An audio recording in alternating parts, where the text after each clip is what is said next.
Dillon ventured deep into the heart of the cavern, his clairvoyant familiar lighting the way with its ethereal blue glow.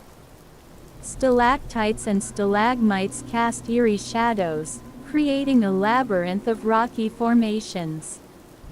Determination burned in Dillon's eyes as he searched for any sign of his captured townsfolk. His stocky build, reminiscent of a high fantasy dwarf, made him stand out amidst the dark and rugged terrain. Unkempt brown hair framed his face, adding an element of unpredictability to his already multifaceted personality. Clad in distinct primary colors in varying combinations, Dillon wore enchanted ebony armor that resonated with power, enhancing his resilience on this treacherous quest. As he pressed forward, Dillon noticed the frosty remnants of the Nameless One's presence, the lich he had defeated earlier. This sight only fueled his resolve, knowing that the malevolent being was once again active in the cavern. He carefully navigated through the twists and turns, wary of any traps or hidden dangers that might lie in wait. Finally, as Dillon rounded a corner, he saw a large cavern before him, filled with treasures of all kinds. But his heart sank as he also spotted the ominous figures of Dremora and Waits wandering about. These formidable foes were under the command of the Nameless One, posing a significant threat to Dillon and his mission to rescue his townsfolk. Drawing upon his combat cleric training and the strategies he had meticulously planned, Dillon readied himself for the upcoming confrontation. He knew that the safety of his townsfolk depended on his success in defeating these malevolent beings. With his trusty familiar by his side, he took a deep breath, summoning the strength of his determination, and stepped closer to the edge of the large cavern, prepared to face whatever challenges lay ahead. Tragbaun is defined as follows: a ruthless and ambitious pirate whose motivations stem from a desire for wealth, power, and control. Growing up in poverty has contributed to his cutthroat nature and his willingness to take extreme risks. He is willing to betray his own crew members when they no longer serve his interests, and his unbridled ambition fuels his desire to conquer the seas and amass great wealth. Despite his flaws, Tragbaun is a cunning and resourceful pirate captain, an expert in navigation and tactics, who has earned a reputation as a formidable opponent on the high seas. His motivations are not solely driven by greed and ambition. His backstory of grief and betrayal has fueled his desire for revenge, and his deep sense of desperation has caused him to resort to extreme measures to ensure the survival of himself and his crew. Tragbaun's desire for freedom drives him to continue his life of piracy and seek escape from any authorities or individuals who seek to capture him. Scenarios featuring Tragbaun, as follows. Strategy: green, control plus T. Tragbaun is a master strategist, always thinking ahead and devising plans to gain control over the seas and increase his wealth. Alliance: blue, manipulation plus T. Tragbaun knows the value of alliances and is skilled at manipulating others to achieve his goals, even if it means betraying them later on. Intrigue: purple, secrecy plus T. Tragbaun's machinations are shrouded in secrecy, and he uses intrigue to gain an advantage over his enemies. Expansion: orange, opportunity plus T. Tragbaun is always looking for opportunities to expand his power and influence, whether it's by taking over rival pirate crews or forging alliances with wealthy merchants. Deceit: yellow, cunning plus T. Tragbaun's cunning and deceitful nature make him a dangerous adversary, as he is always looking for ways to gain an advantage over his enemies. Act 1. Scene 2. The stage is dark. Dillon E.T. is descending the abyss, a sword in one hand and a torch in the other. He is encountering progressively stronger enemies. Orcs, liches, bears, and other creatures. Dillon E.T. Panting, sweating, this abyss seems endless. How much farther do I have to go? He stops and looks around, noticing the infinite descent of the corridors. Dillon E.T. It's like a never-ending nightmare. How did I get myself into this? He continues fighting his way through the enemies, eventually coming across a dead end. Dillon E.T. Frustrated, great, another dead end. I'm going in circles. How am I ever going to escape this place? He suddenly remembers the strange behavior of Theodore Gerlache and begins to put the pieces together. Dillon E.T. Wait a minute. Theodore Gerlache, always talking in riddles, never making sense. He couldn't be, could he? He thinks for a moment before shaking his head. Dillon E.T. No, it's impossible. But then again, this abyss is impossible too. He continues his descent, his mind racing as he fights off more enemies. As he reaches the next floor, he notices something strange about the environment. Dillon E.T. This looks like the Shivering Isles. But that's impossible. How can this be? He begins to feel a sense of dread as he fights his way through more enemies. Dillon E.T. There's no way out. I'm stuck here forever. He suddenly hears a voice, familiar yet different. Theodore Gerlache. Voice echoing, hello, Dillon E.T. How do you like my little creation? Dillon E.T. Shocked, Sheogorath. Theodore Gerlache. Chuckling, you finally figured it out. I'm glad you're enjoying my abyss.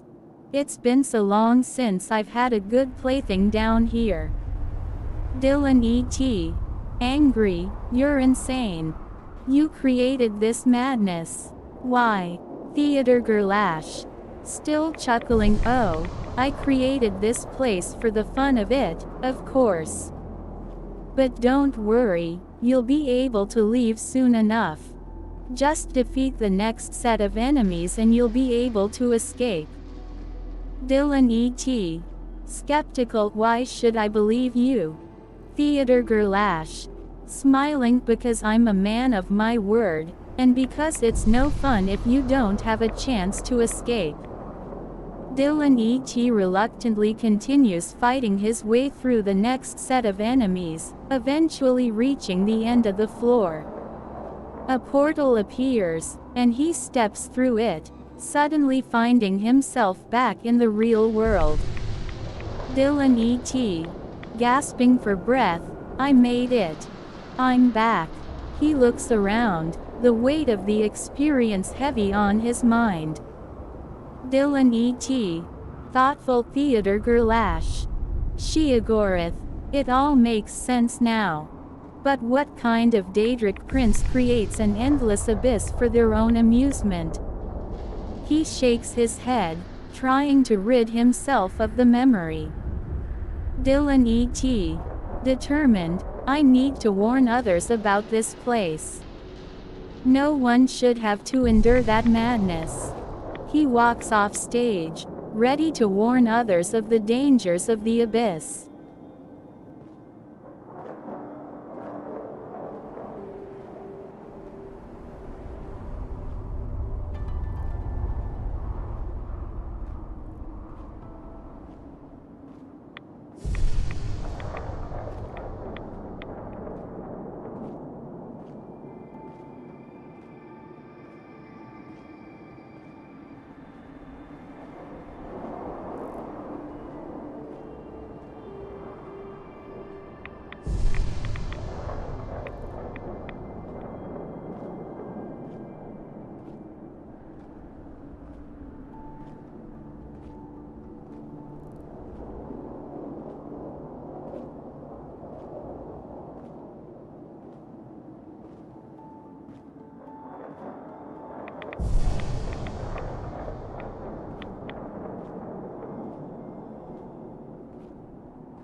I never thought in conquest's realm might tread, but now the book of Revelations has been read.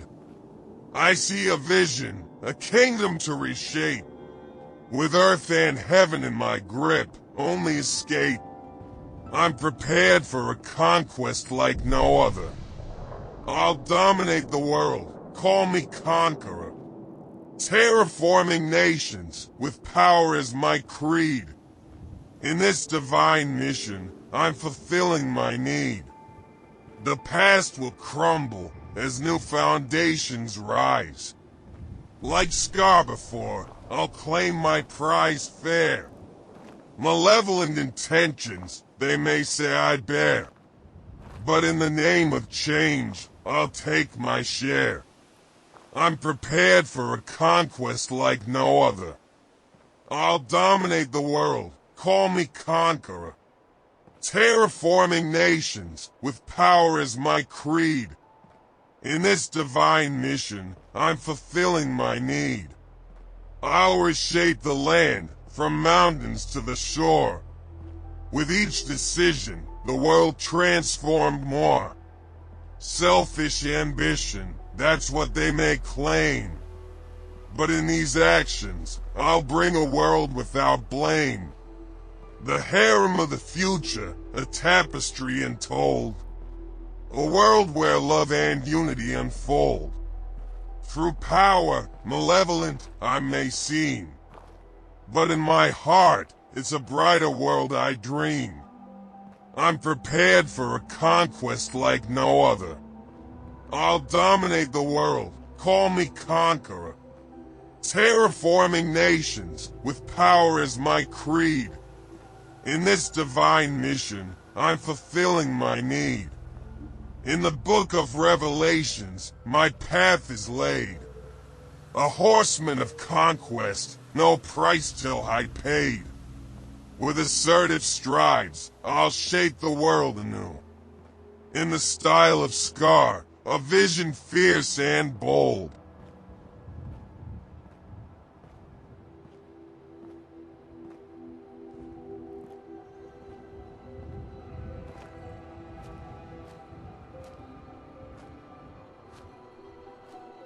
Aaron Sawyer, Fain Gunnar, and Grey Merchant met at the local marketplace, surrounded by various merchants selling their wares. Grey Merchant, known for selling high-quality weaponry, approached Aaron Sawyer and Fain Gunnar with a sly smile on his face. "Ah, my favorite gladiators. I have something that I think might interest you both," he said, opening his bag to reveal two weapons, a Winchester shotgun and an RPD. Aaron Sawyer's eyes widened as he took a closer look at the shotgun, admiring its sleek design and powerful capabilities. "This is quite the weapon. What's so special about it?" he asked, his competitive nature sparking an interest in the weapon's potential in the arena.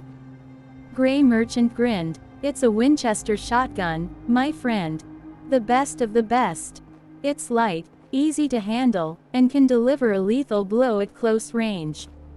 Perfect for someone with your skills." Aaron Sawyer's competitive nature took over, and he couldn't resist the temptation.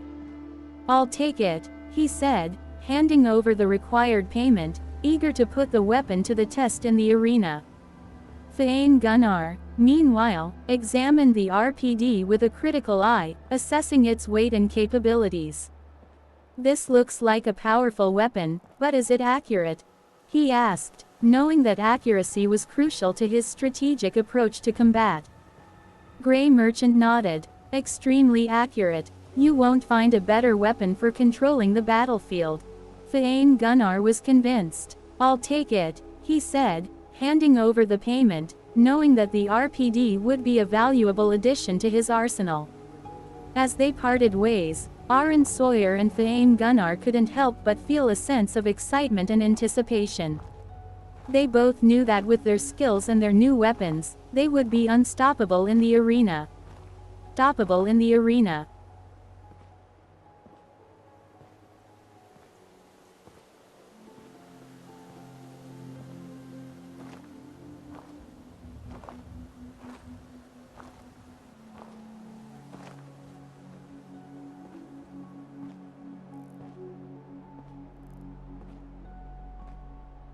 Chapter 10.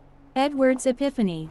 As the duo continued their journey with the man within the cube, Edward couldn't help but ponder the possibilities of the invention they had uncovered. He had always been fascinated by the intricacies of computer circuitry, and the signaling pathways from constellations of the cube opened up a whole new realm of possibilities. Suddenly, Edward's mind was flooded with a realization. The logic gates are formed by applying resolved binary information in all additional cubes of each anchoring cube where the gate exists, allowing the equation of constellations to logic gates, he exclaimed. Anna and the man within the cube looked at Edward in surprise. "What do you mean?" Anna asked, curious to hear more. Edward took a deep breath and began to explain. The constellations of the cube can be translated into binary information, right? Well, that binary information can be used to create logic gates, which are essential components in computer circuitry. But the really fascinating thing is that the logic gates are formed by applying resolved binary information in all additional cubes of each anchoring cube where the gate exists. Anna and the man within the cube listened intently as Edward continued to explain. This means that the constellations of the cube can be used to create complex logic gates, which can in turn be used to build advanced computer circuitry. Imagine what we could do with this kind of technology. Anna's eyes widened as she began to grasp the possibilities. We could build machines that are more intelligent than anything we've ever seen before, she exclaimed. The man within the cube nodded in agreement. Indeed, this invention has the potential to revolutionize the world as we know it. But we must be careful with how we use it. Edward nodded in agreement. Yes, we must be responsible with this power. But I have no doubt that we can use it to create incredible things that will change the course of history. And with that, the duo continued on their quest, their minds buzzing with ideas and possibilities. They knew that the invention they had uncovered was only the beginning, and that the future held limitless potential.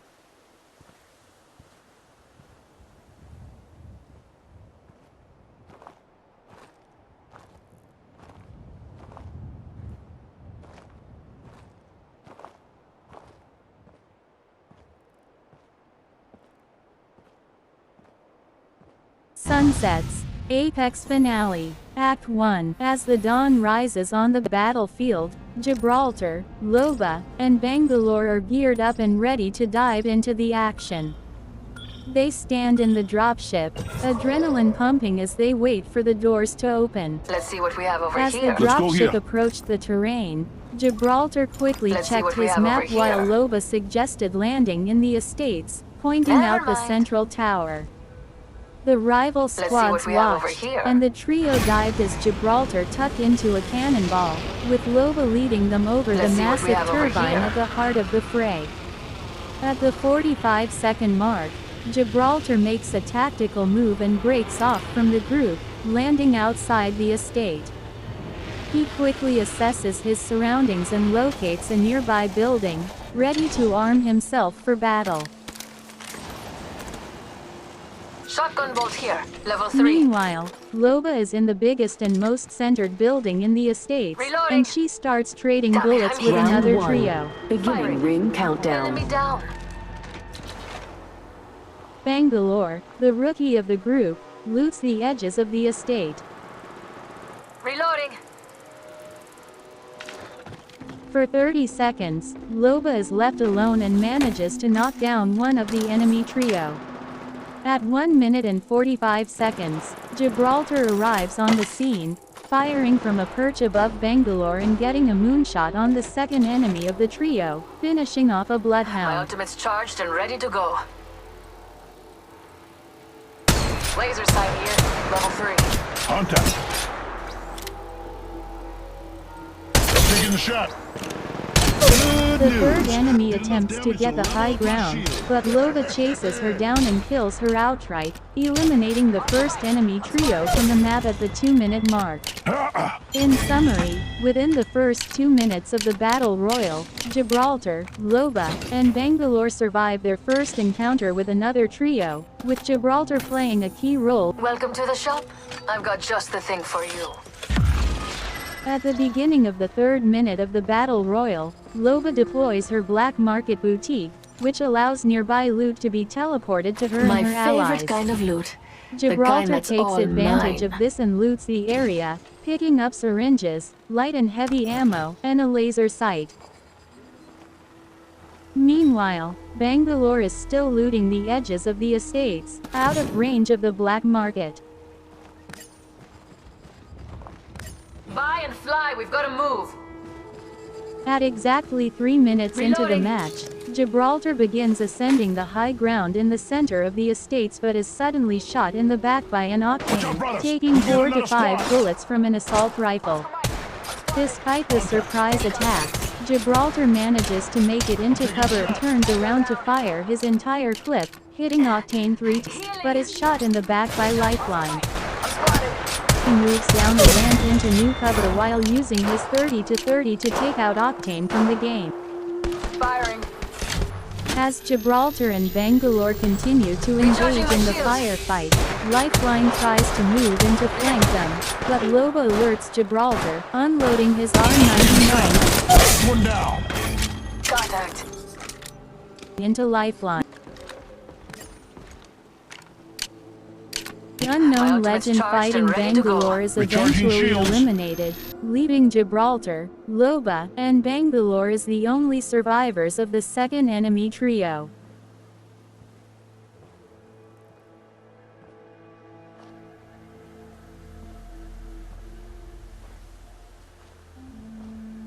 Dillon Thompson, dethompson423@gmail.com. No subject. Dillon Thompson, dethompson423@gmail.com, Wednesday, November 8, 2023 at 9:13 a.m. 2. Dillon Thompson, dethompson423@gmail.com. Abstract. This white paper outlines a comprehensive plan for the integration of advanced additive manufacturing technology and the cube of cognition within the USMC's Marine Maker Initiative. By leveraging advanced manufacturing techniques and incorporating the cube of cognition's principles, constellations, and structural growth potential, this proposed plan aims to establish makerspaces that foster innovation, collaboration, and problem-solving among uniformed Marines and government civilians. The integration of Dillon E.T's utility patents, which encompass key technologies and innovations, further enhances the capabilities and impact of this plan. 1. Introduction. The Marine Maker Initiative represents a transformative endeavor to cultivate an innovative workforce within the USMC. This white paper presents a comprehensive plan that seeks to enhance the Marine Maker Initiative through the integration of advanced additive manufacturing technology and the cube of cognition. By combining cutting-edge manufacturing techniques with a powerful architectural framework, this plan aims to unlock new possibilities for rapid prototyping, advanced manufacturing, and creative problem-solving. 2. The cube of cognition. The cube of cognition serves as the foundational concept for this proposed plan. Its unique properties and constellations provide an innovative architectural framework that integrates cognitive capabilities into complex systems. By applying the cube of cognition's principles, the Marine Maker Initiative can achieve unprecedented levels of functionality, efficiency, and adaptability within makerspaces. 3. Leveraging advanced additive manufacturing technology. The proposed plan emphasizes the integration of advanced additive manufacturing technology to support the Marine Maker initiative. This technology enables precise and efficient fabrication of complex structures and components using various materials. By leveraging Dillon E.T's utility patents, which encompass key advancements in additive manufacturing, the USMC can harness cutting-edge techniques and innovations to deliver high-quality, custom-designed parts and prototypes within the makerspaces. 4. Structural growth and secondary signaling structures. A crucial aspect of the proposed plan involves the utilization of the cube of cognition's constellations and structural growth potential. By employing advanced additive manufacturing techniques, the USMC can achieve structural growth and repair capabilities within the makerspaces. This approach facilitates the creation of novel landscapes of cubes of cognition, enabling Marines and government civilians to explore new architectural possibilities and enhance their problem-solving capabilities. 5. Collaboration and innovation. The Marine Maker initiative thrives on collaboration and innovation. Under this proposed plan, design sprints, workshops, and design challenges will be organized to encourage participants to work together, apply design thinking methodologies, and develop solutions under constraints. By integrating the cube of cognition's principles, advanced additive manufacturing technology, and collaborative design practices, the Marine Maker initiative will become a hub of innovation and learning, fostering creativity and problem-solving among its participants. 6. Conclusion. The integration of advanced additive manufacturing technology and the cube of cognition within the Marine Maker initiative represents a transformative opportunity for the USMC. By combining cutting-edge manufacturing techniques with a powerful architectural framework, this proposed plan empowers uniformed Marines and government civilians to innovate, prototype, and create the collaborative and problem-solving environment facilitated by this plan will enable the USMC to remain at the forefront of technology, adaptability, and critical thinking, furthering its mission and operational capabilities. 2a Introduction. The objective of Dillon E.T's scientific research effort is to revolutionize military operations by advancing autonomous platforms through the emergence of intelligence from the interaction of machine units en masse. This discussion presents a detailed overview of our scientific research objective, approach, and the anticipated results. Furthermore, we will highlight how our work contributes to the accomplishment of the Army's mission. Scientific research objective. Our primary objective is to explore and understand how the interaction of machine units en masse can lead to the emergence of intelligence that is greater than the sum of its parts. We aim to uncover the underlying mechanisms, dynamics, and design principles that enable the collective intelligence of machine units. By achieving this objective, we can develop advanced autonomous platforms with superior decision-making capabilities, adaptability, and operational effectiveness. Approach 1. Enumeration of potential. In Phase 1 of our research effort, we will focus on enumerating the potential of the cube of cognition, a novel interactum designed to facilitate the emergence of intelligence. We will utilize computational simulations to model various arrangements of machine units within the cube, exploring their structural configurations, signaling pathways, and growth patterns. This comprehensive analysis will contribute to the development of a library of potential configurations and characteristics of the cube of cognition. 2. Emergence of collective intelligence. Building upon the knowledge gained from Phase 1, we will investigate how the interaction between machine units within the cube of cognition gives rise to the emergence of collective intelligence. By conducting experiments and simulations, we will observe and analyze the dynamics and behaviors exhibited by the interconnected machine units. This will allow us to understand how the interplay between individual units leads to the emergence of higher-level cognitive functions. 3. Design and development of autonomous platforms. In Phase 2, we will focus on translating the insights gained from the emergence of collective intelligence into the design and development of advanced autonomous platforms.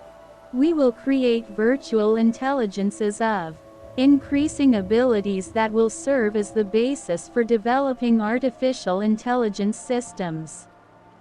These systems will be integrated into autonomous ground and air vehicles, enhancing their decision-making capabilities, adaptability, and operational performance. Anticipated results. 1. Understanding emergent intelligence. Our research efforts are expected to provide a deeper understanding of how collective intelligence emerges from the interaction of machine units. We anticipate uncovering key principles and mechanisms that contribute to the emergence of higher-level cognitive functions. 2. Advanced autonomous platforms. By leveraging the emergent intelligence of machine units, we anticipate developing autonomous platforms with superior decision-making capabilities, adaptability, and operational effectiveness. These platforms will possess the ability to navigate challenging terrains, respond to dynamic mission scenarios, and accomplish complex objectives with reduced human intervention. 3. Scalability and resilience. The research conducted will contribute to the development of scalable and resilient autonomous platforms. By harnessing collective intelligence, these platforms will exhibit self-organization, adaptability, and collaboration, enabling them to operate effectively in diverse and challenging environments. Contribution to the Army's mission. 1. Enhanced operational capabilities. The development of advanced autonomous platforms with emergent intelligence will significantly enhance the Army's operational capabilities. These platforms will possess superior decision-making abilities, adaptability, and situational awareness, enabling the Army to conduct missions more efficiently and effectively. 2. Reduction of human risk and burden. Autonomous platforms with emergent intelligence will reduce the risk to soldiers' lives by executing tasks and missions with minimal human intervention. Additionally, the reduced dependence on human resources will minimize logistical burdens, allowing the Army to operate with increased efficiency. 3. Technological leadership. Dillon E.T.'s research effort aligns with the Army's mission to foster technological leadership in defense. By pushing the boundaries of collective intelligence in autonomous platforms, our work will position the Army at the forefront of technological advancements, ensuring a competitive edge in future military operations. In conclusion, Dillon E.T.'s scientific research effort aims to revolutionize military operations through the emergence of intelligence from the interaction of machine units en masse. By exploring the potential of the cube of cognition and understanding the mechanisms underlying collective intelligence, we anticipate developing advanced autonomous platforms with superior decision-making capabilities, adaptability, and operational effectiveness.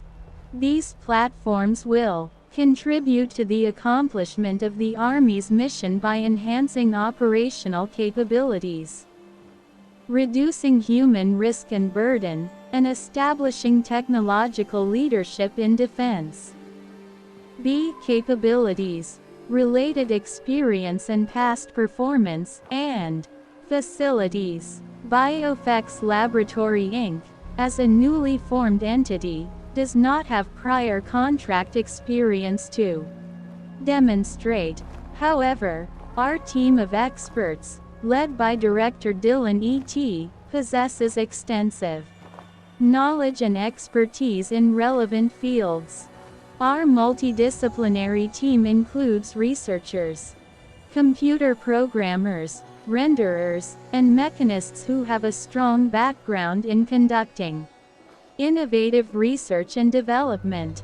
To support the proposed research effort, BioFX Laboratory Inc. has been provided with the Brown School facility in Newburyport, Massachusetts.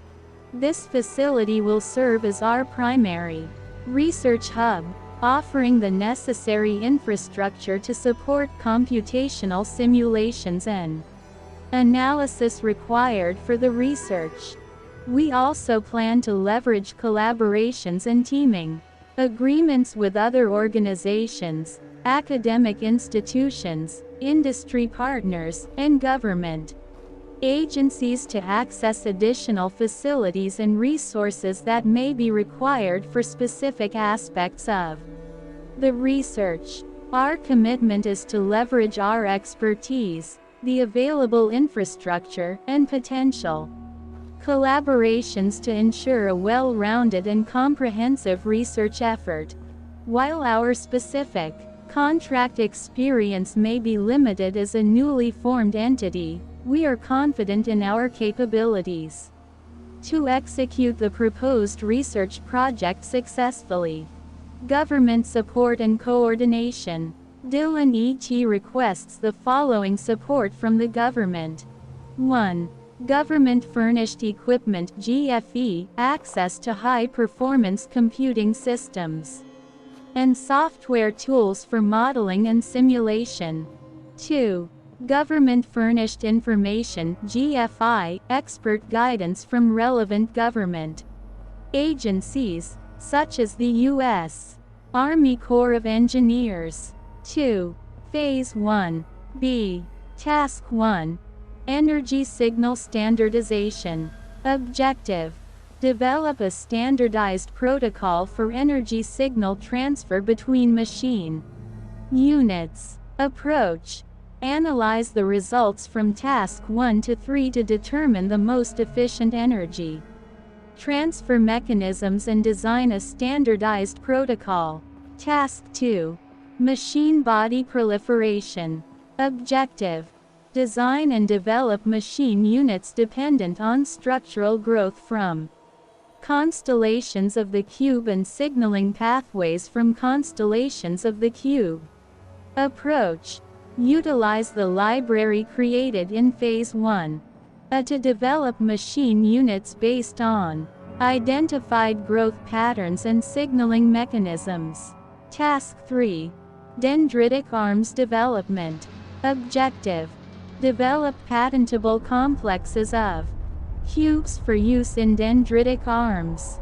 Approach: utilize the library created in Phase 1 to identify potential patentable configurations of cubes and develop them into dendritic arms. 3. Phase 2. Task 1. Create virtual intelligences and artificial intelligences. Objective. Design and develop parallel intelligences of increasing abilities. Approach. Utilize the machine units developed in Phase 1. B. To transfer information and generate artificially and virtually intelligent citizens. The estimated cost and schedule provided are preliminary and subject to refinement based on further analysis, project requirements, and resource availability. As a newly formed entity, we are committed to managing resources efficiently and effectively to deliver high-quality results within the allocated budget and proposed development schedule. Integration of 3DGR principles in hardware qualification and design margin reduction. The 3DGR project is focused on harnessing the principles of structural growth to revolutionize infrastructure. This technical disclosure explores the integration of 3DGR principles in the context of the Request for Information (RFI) regarding hardware qualification and design margin reduction for critical metallic structural components. The RFI highlights the need for a novel approach to hardware qualification that enables rapid, scalable, and distributed manufacturing while reducing design margins. The goal is to enhance the production of critical DoD systems by leveraging innovative methods. The 3DGR shape, referred to as 3DGR, offers a unique opportunity for the integration of its principles into hardware qualification. The project's emphasis on investigating different structural configurations and growth patterns to build a comprehensive library of knowledge serves as a valuable resource for this integration. By incorporating 3DGR principles into hardware qualification, a more efficient and adaptable approach can be achieved. The traditional process-level qualification can be enhanced by leveraging the insights gained from the 3DGR shape. Rather than relying solely on conventional methods, the qualification process can be tailored to conform to the specific characteristics and growth patterns of the 3DGR shape. The integration of 3DGR principles in hardware qualification enables the creation of constellations of interconnected units optimized for efficiency and functionality.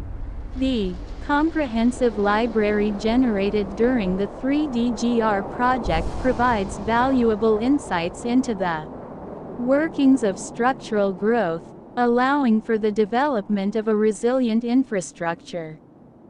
In addition to hardware qualification, the integration of 3DGR principles also offers the potential to reduce design margins.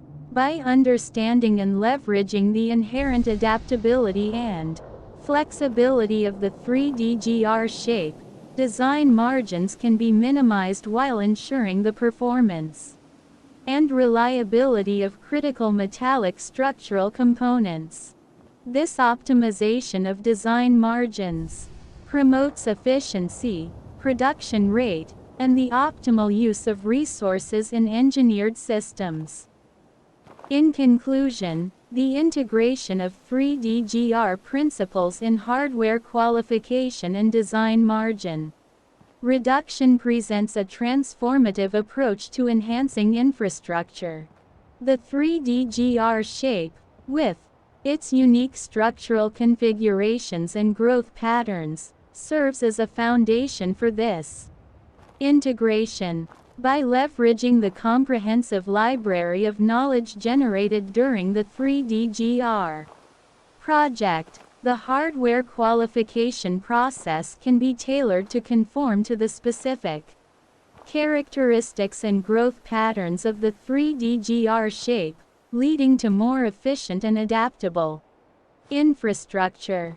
Furthermore, the reduction of design margins based on the inherent adaptability of the 3D GR shape promotes efficiency and optimal resource utilization in critical metallic structural components.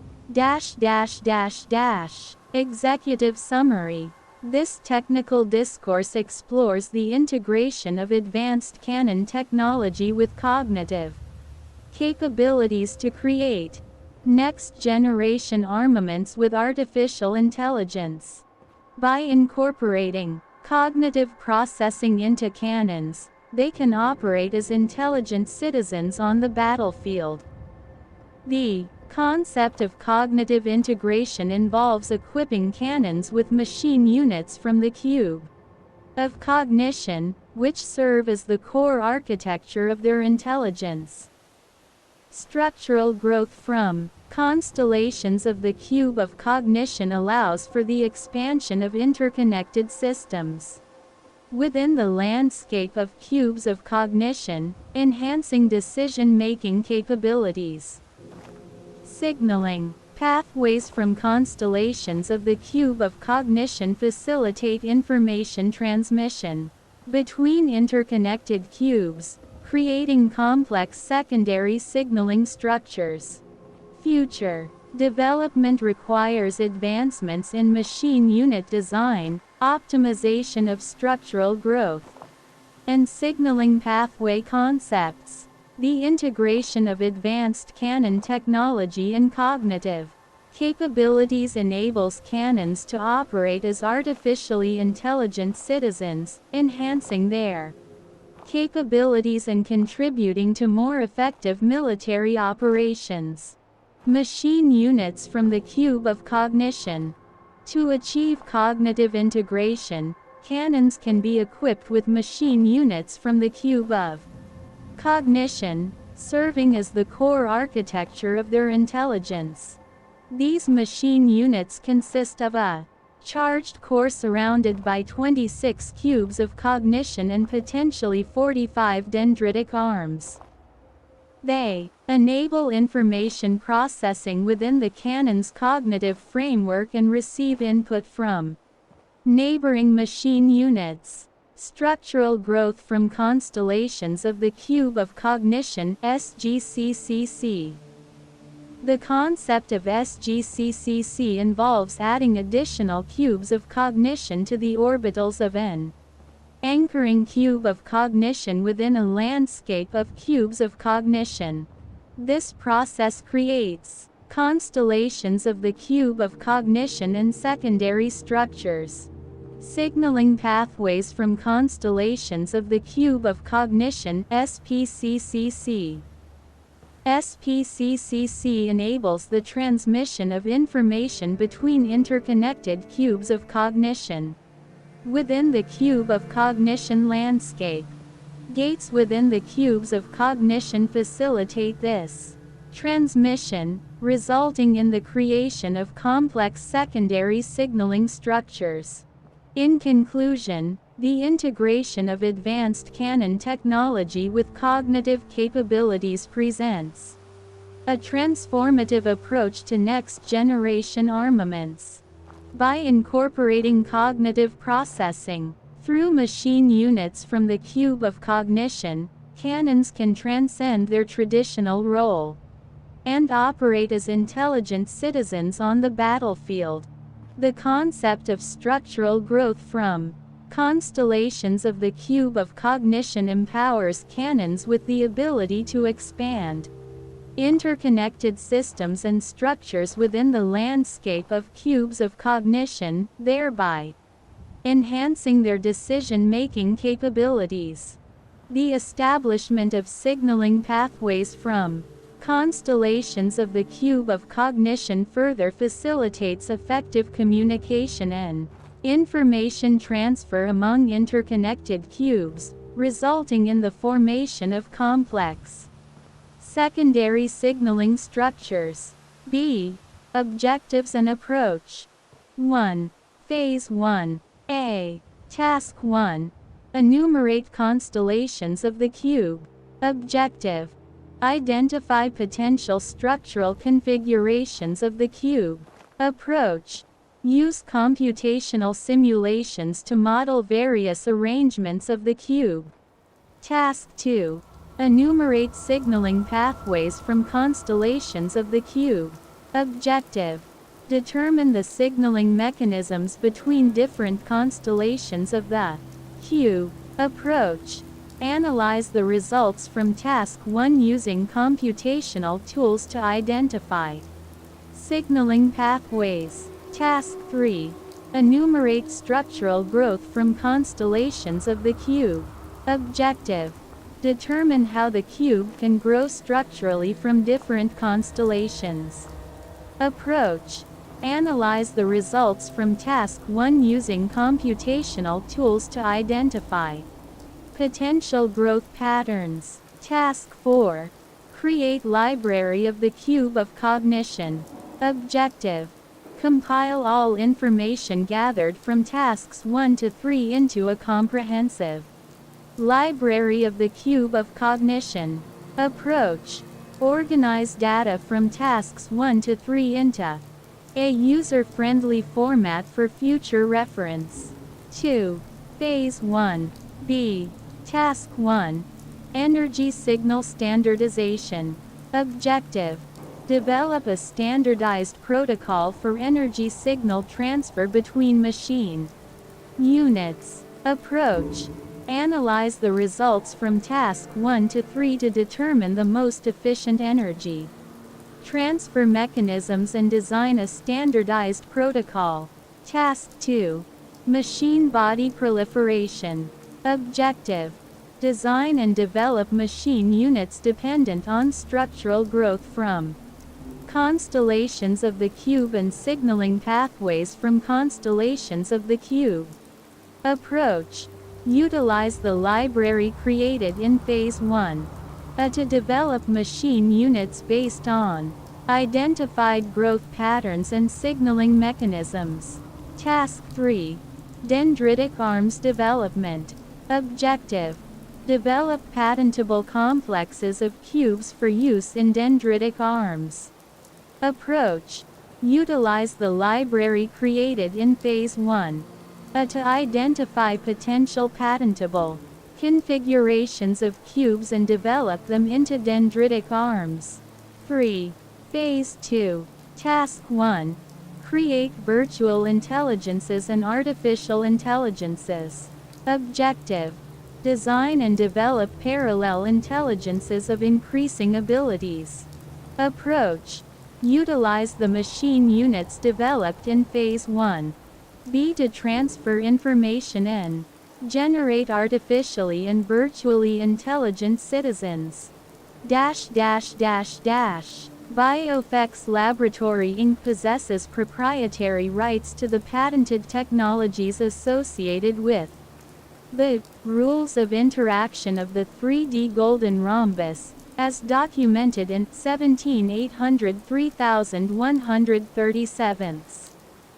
These patented technologies are crucial for the functionality and uniqueness of the proposed solution. As the patent holder, Dillon Edward Thompson has exclusive rights to manufacture, use, and sell the patented inventions. To ensure the successful integration of subsystems, any necessary permissions and licenses required for the use of the patented technologies will be obtained through negotiations and discussions between Biofx Laboratory Inc. and potential partners. We are committed to establishing mutually agreeable terms and conditions that facilitate the integration process.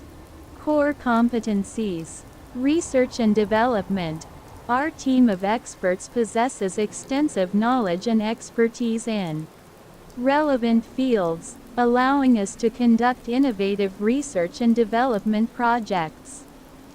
We specialize in additive processes, leveraging the latest advancements to address complex challenges. Computational simulations and analysis. Utilizing advanced computational tools and techniques, we excel in performing complex simulations and data analysis.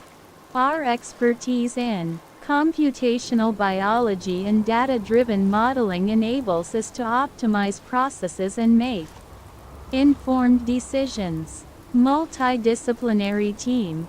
BioFX Laboratory Inc. comprises a diverse team of professionals, including researchers, computer programmers, renderers, mechanists, and librarians. Infrastructure. To support our research efforts, BioFX Laboratory Inc. operates from the Brown School facility in Newburyport, Massachusetts. This state-of-the-art research hub provides the necessary infrastructure for conducting computational simulations and analysis. With cutting-edge laboratory equipment and high-performance computing systems, we are equipped to deliver high-quality results, past performance, collaborations and partnerships. Although BioFX Laboratory Inc. is a newly formed entity, our team members have a proven track record of success in their respective fields. Our collective expertise and experience lay a strong foundation for future project success. BioFX Laboratory Inc. actively seeks collaborations and partnerships with government agencies, defense organizations, academic institutions, economic development organization, and other entities. We are dedicated to fostering innovation and driving technological advancements in additive manufacturing. Our goal is to work together to address complex challenges and deliver impactful solutions. We are committed to establishing BioFX Laboratory Inc. as a tech hub in Greater Boston, leveraging collaborations with academia and industry partners to accelerate research and development efforts. Table of contents. 1. Executive summary. 2. Goals and impact. 3. Technical plan. 4. Capabilities management plan. 5. Task description document TDD. 6. Bibliography optional. 1. Executive summary. The development of 3D-GR-based artificial citizens project is a pioneering initiative with the goal of creating advanced artificial entities known as artificial citizens.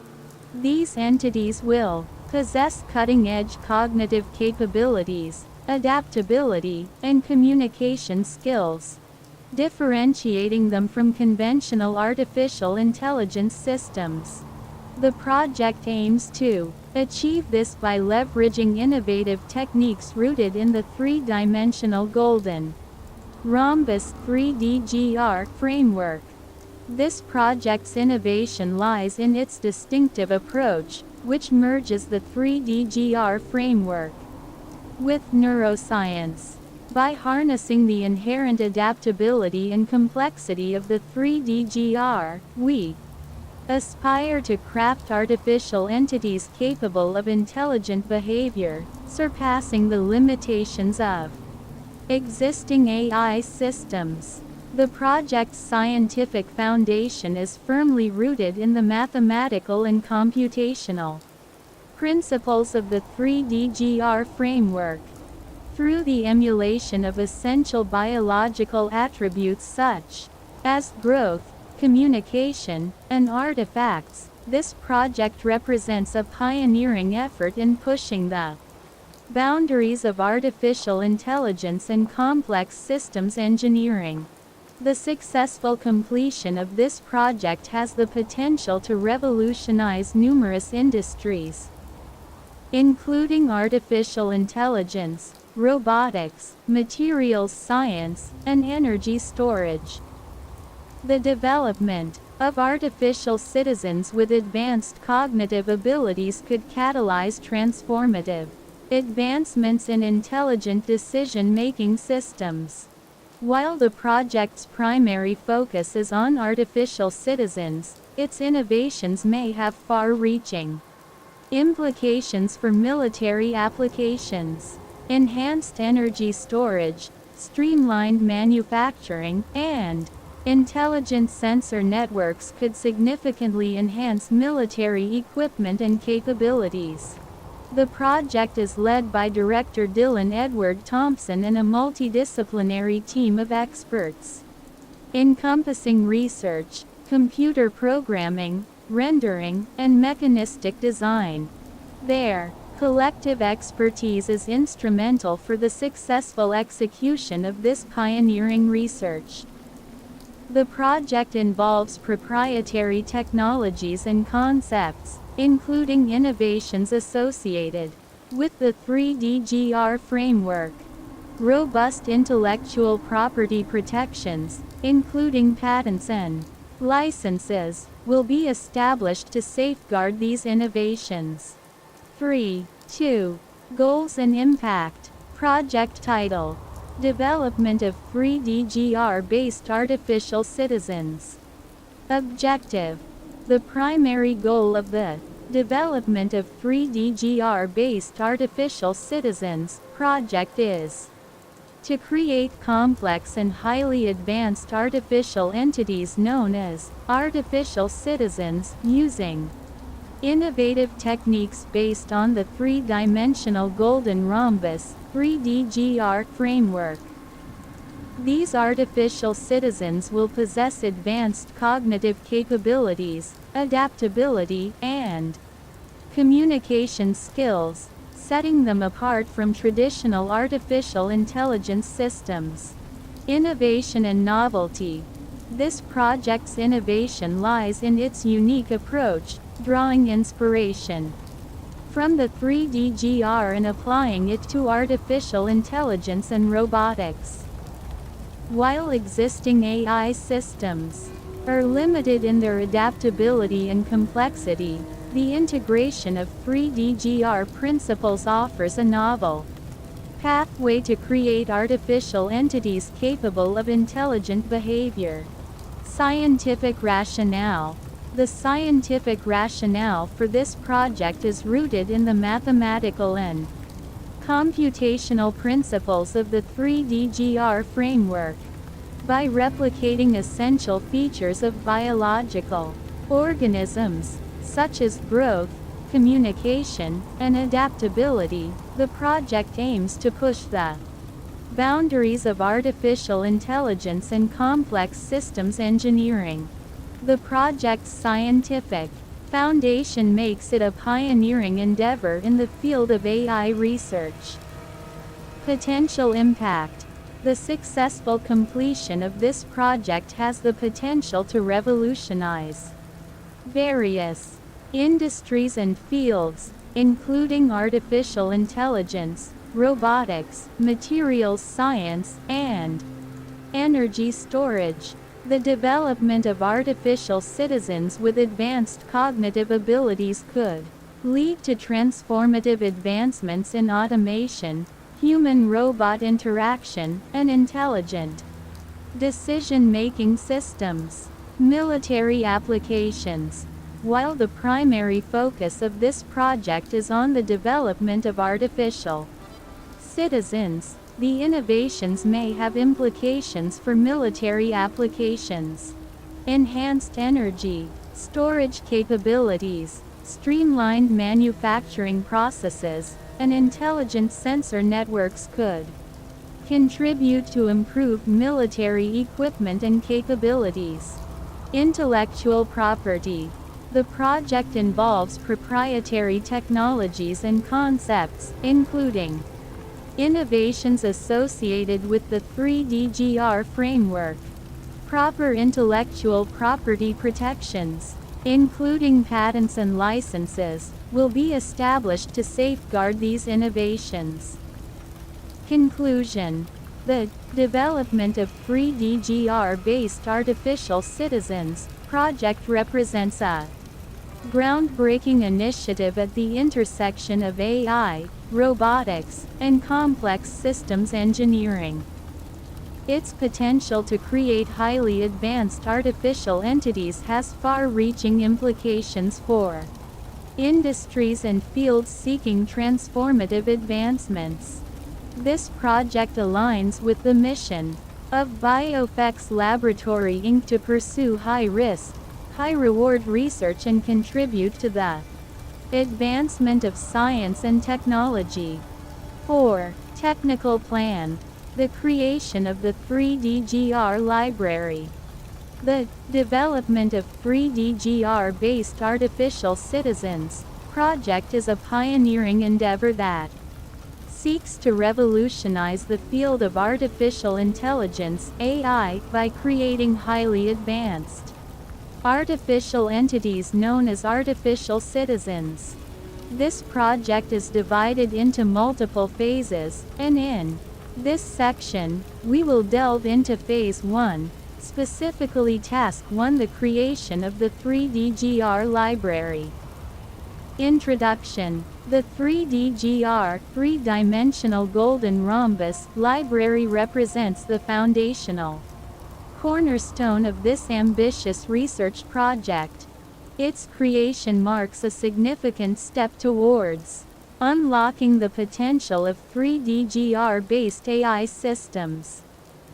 This essay will explore the intricacies of Task 1, elucidating the objectives, the location, the key deliverables, and their importance in shaping the future of AI. Objectives of Task 1. Task 1 of Phase 1 is centered around the creation of the library of 3DGR behavior.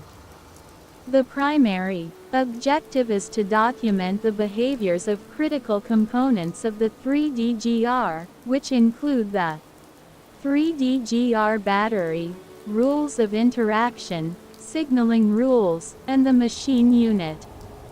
To achieve this, a comprehensive understanding of each element's behavior, structure, and function is essential. The location, Newburyport, Massachusetts, with its fertile ground for innovation and research, serves as the physical hub for Task 1. BioFX Laboratory Inc., the primary organization responsible for this project, will orchestrate the meticulous documentation of 3DGR behaviors within its well-equipped facilities. Milestones and deliverables. 1. Behavioral documentation of 3DGR battery. The first milestone of Task 1 is the documentation of the 3DGR battery's behavior.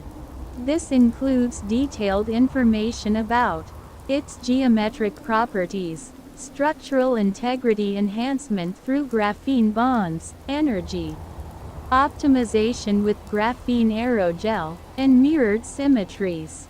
The deliverable here is not merely a record, it's the key to unlocking the potential of the 3DGR battery. 2. Comprehensive documentation of rules of interaction of the 3DGR. The second milestone tackles the rules of interaction of the 3DGR.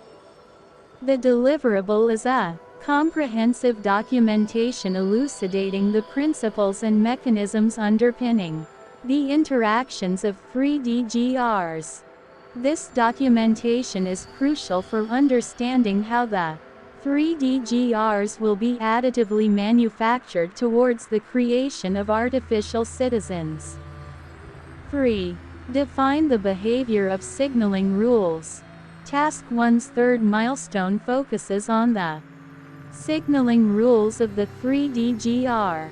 It aims to define how information exchange and energy utilization occur within the 3DGR framework. The deliverable here is the blueprint for efficient data transmission and energy management within the artificial citizens. 5. 4. Document the three-layered structure of the machine unit. The final milestone of Task 1 delves into the machine unit. It aims to define the behavior of this complex structure, including its interactant body, dendritic arms, radiation core, and its role in computation, signal reception, radiation release, and interaction with neighboring machine units. The deliverable serves as the architectural plan for the heart of the artificial citizens. Importance of Task 1. The significance of Task 1 cannot be overstated. It lays the groundwork for the entire project. The 3DGR library serves as the repository of knowledge upon which all subsequent phases and tasks will depend. The detailed documentation of each component's behavior forms the building blocks for creating and enhancing the artificial citizens. By achieving the milestones and delivering on these objectives, Task 1 not only advances the project but also contributes to the broader field of AI research. The 3DGR battery, rules of interaction, signaling rules, and machine unit have the potential to reshape how AI entities operate, communicate, and evolve. In conclusion, Task 1, the creation of the 3DGR library, stands as a testament to the dedication and innovation of the BioFX Laboratory Inc. team. Through meticulous documentation and a commitment to understanding the behavior of 3DGR components, this task sets the stage for the development of artificial citizens, marking a significant stride towards the future of AI and complex systems engineering. 6.4. Capabilities Management Plan. Project Leadership. Principal Investigator PI, Dillon E.T. Role: Project Leader and Primary Research Lead. Expertise: extensive knowledge in neuroscience and complexity science. Team composition: CEO, name unknown. Role: leads project direction and oversees core teams. Expertise: leadership and strategic guidance. Computer engineer, name unknown. Role: responsible for computer programming related to behavior enumeration. Expertise: computer engineering and programming skills. Renderer, name unknown. Role: leads the research in generating behavior of the 3DGR. Expertise: insert expertise here.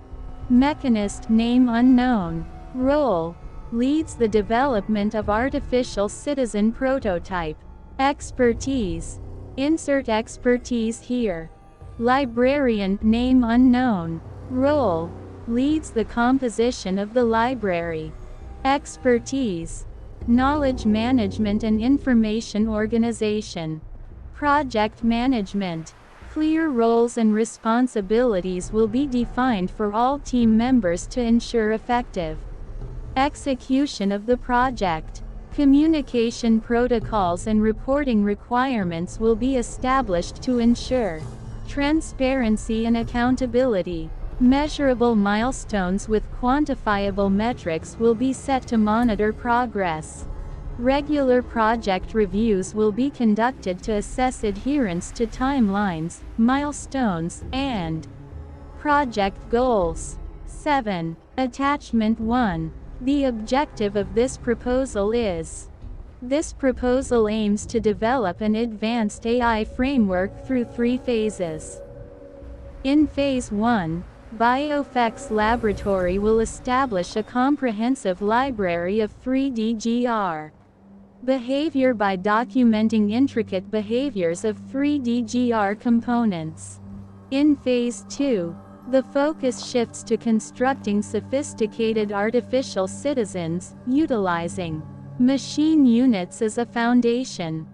Phase 3 emphasizes public engagement and awareness, ensuring ethical AI citizen development through collaboration, education, and stakeholder involvement.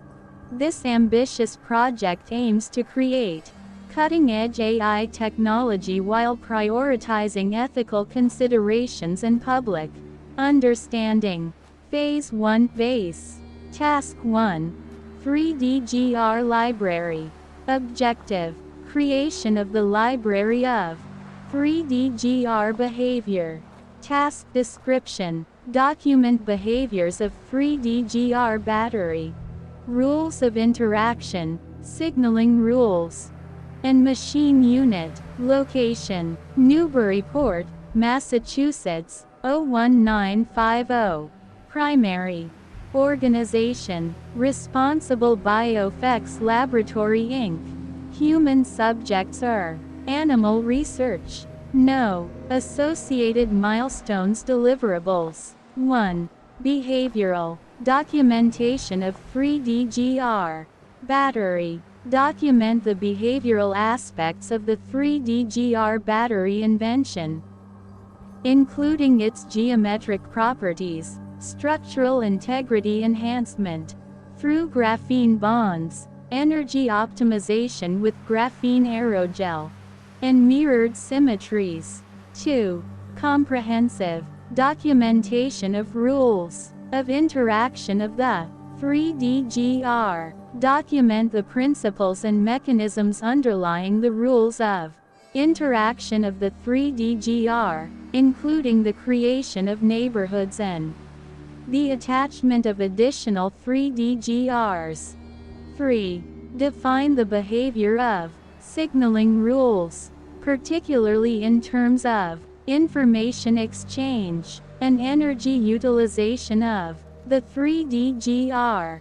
Document the computational principles of the signaling rules of the 3DGR, including the resolution of binary information and the computation of signaling pathways. 4. Document the three-layered structure of the machine unit, including the interactant body, dendritic arms, and radiation core. Define the behavior of the machine unit, including its role in computation, signal reception, radiation release, and interaction with neighboring machine units. 8. Phase 2 Option. Task 2. Creation of artificial citizen prototype. Objective: build upon machine units to develop artificial citizens with increasing abilities and sophistication. Task description: Biofex Lab will evolve AI from machine units to advanced artificial citizens, iteratively enhancing intelligent capabilities of prototypes. Location: Newburyport, MA. Primary organization: Biofex Laboratory Inc. Human subjects are animal research. No. Associated milestones deliverables. 1. Artificial citizen specifications. Document outlining the detailed specifications and characteristics of the planned artificial citizens. 2. Artificial citizen prototype. Artificial intelligences of increasing abilities development and implementation of AI capabilities that demonstrate increasing levels of sophistication and functionality. Phase 3 Extra. Task 3. Public engagement and awareness. Objective: foster public understanding and awareness of the project's implications, benefits, and ethical considerations. Task description: collaborate with experts, educate the public, maintain ethical oversight, and engage stakeholders to ensure responsible AI citizen development. Location: U.S. Primary organization: Responsible Biofex Laboratory Inc. Human subjects are animal research. No. Associated milestones deliverables. 1. Public engagement: foster public understanding and awareness of the project's implications, benefits, and ethical considerations. 2. Continuous ethical oversight. Establish an ongoing ethical review process and oversight mechanism for the project. 3. Stakeholder consultations. Engage with stakeholders, including legal experts, ethicists, and community representatives, to gather input and address concerns. 9. Dillon E.T. A complex and purpose-driven man with qualities and motivations. Qualities of Dillon E.T. 1. Intellectually curious. Dillon E.T. possesses an insatiable thirst for knowledge and understanding. His intellectual curiosity fuels his relentless pursuit of learning and self-improvement. This quality allows him to explore diverse subjects, uncover hidden truths, and find innovative solutions to complex problems. 2. Creatively imaginative. Dillon E.T. possesses a vibrant and imaginative mind. He can think outside the box, generating novel ideas and envisioning alternative perspectives. This quality enables him to approach challenges from unconventional angles, fostering innovation and originality in his endeavors. 3. Empathetic and compassionate. Dillon E.T. exhibits a deep sense of empathy and compassion towards others. He genuinely cares about the well-being of those around him and actively works to alleviate their suffering. This quality manifests in his interactions, as he listens attentively, understands deeply, and supports individuals, offering solace and guidance. 4. Resilient and determined. Dillon E.T. displays remarkable resilience and unwavering determination in the face of adversity. He refuses to be deterred by setbacks and failures, instead using them as opportunities for growth. This quality empowers him to persevere through challenges, demonstrating an indomitable spirit that propels him forward. Motivations of Dillon E.T. 1. Quest for knowledge and wisdom. Dillon E.T.'s primary motivation lies in his unending pursuit of knowledge and wisdom. He seeks to comprehend the intricacies of the world and unlock its hidden truths. This relentless quest drives him to explore diverse fields, engage in continuous learning, and expand his intellectual horizons. 2. Desire for positive change. Dillon E.T. is driven by a deep-rooted desire to bring about positive change in the world. He strives to make a meaningful impact on society by addressing social and ethical challenges. This motivation fuels his commitment to finding innovative solutions and contributing to the betterment of humanity. 3. Passion for innovation and creativity. Dillon E.T. possesses an innate passion for innovation and creativity. He is motivated by the desire to push boundaries, challenge conventions, and discover new possibilities. This drive inspires him to develop groundbreaking ideas, inventions, and technologies that have the potential to revolutionize various domains. 4. Commitment to personal growth and self-actualization. Dillon E.T. is deeply committed to personal growth and self-actualization. He seeks to unlock his full potential by constantly pushing himself beyond his comfort zone.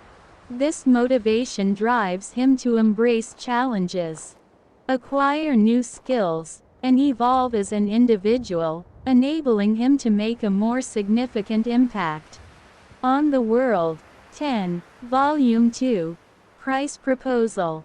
Introduction. Volume 2 of the proposal submission for DARPA Opportunity #DARPA PA2303, titled Design and Development of Artificial Citizens, presented by Biofex Laboratory Inc., provides a detailed breakdown of the proposed costs associated with this innovative research and development initiative.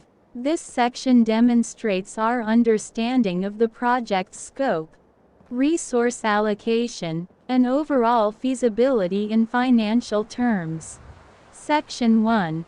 Proposal Identification and Details. 1.1 Project Identification. Project Title: Design and Development of Artificial Citizens. Proposal Number: 2303. Date of Submission: August 25, 2023. 1.2 Proposer Information. Proposer Organization: Biofex Laboratory Inc. Organization Address: 25 Temple Street, Apt. 510, Newburyport, Massachusetts, 019502738. Type of organization: Other Nonprofit. Tax ID TIN 8843670008. Cage Code 9GZH1. 1.3 Points of Contact POCs. Administrative POC and Technical POC. Title: Director. Name: Dillon Edward Thompson. Address: 25 Temple Street, Apt. 510, Newburyport, Massachusetts, 019502738. Phone: 978-270-9146. Email: dethompson423@gmail.com. Section 3. Total Proposed Price by Phase. 3.1 Price Breakdown. Phase 1 Feasibility Study, $700,000. Phase 2 Proof of Concept, $1 million. Phase 3 Extra, $300,000. Total Proposed Price, $2 million. 11. Section 4. SAM.gov Universal Entity ID UEI Number, Taxpayer Identification Number. TIN Cage Code. 4.1 Identification Numbers.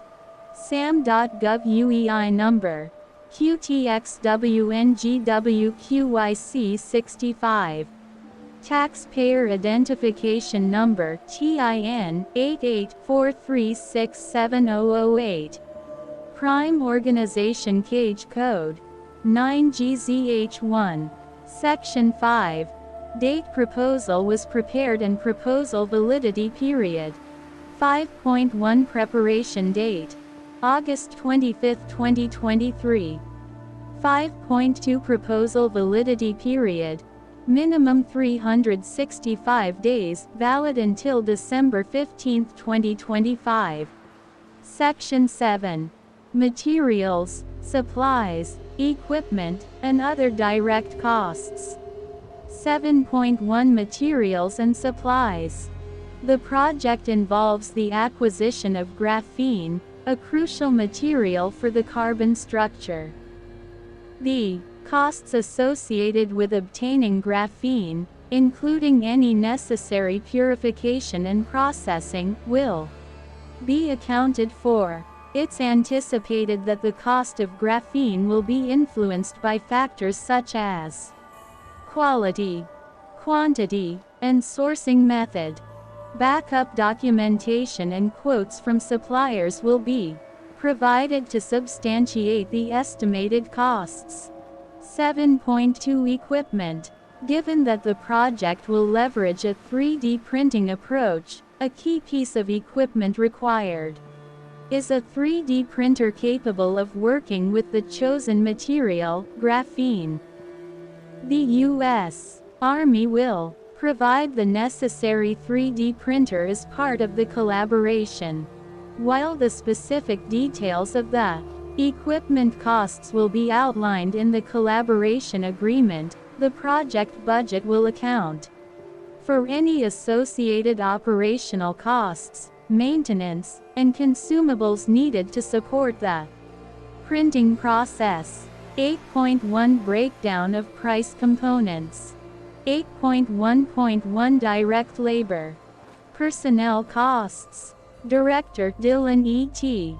Annual salary $80,000.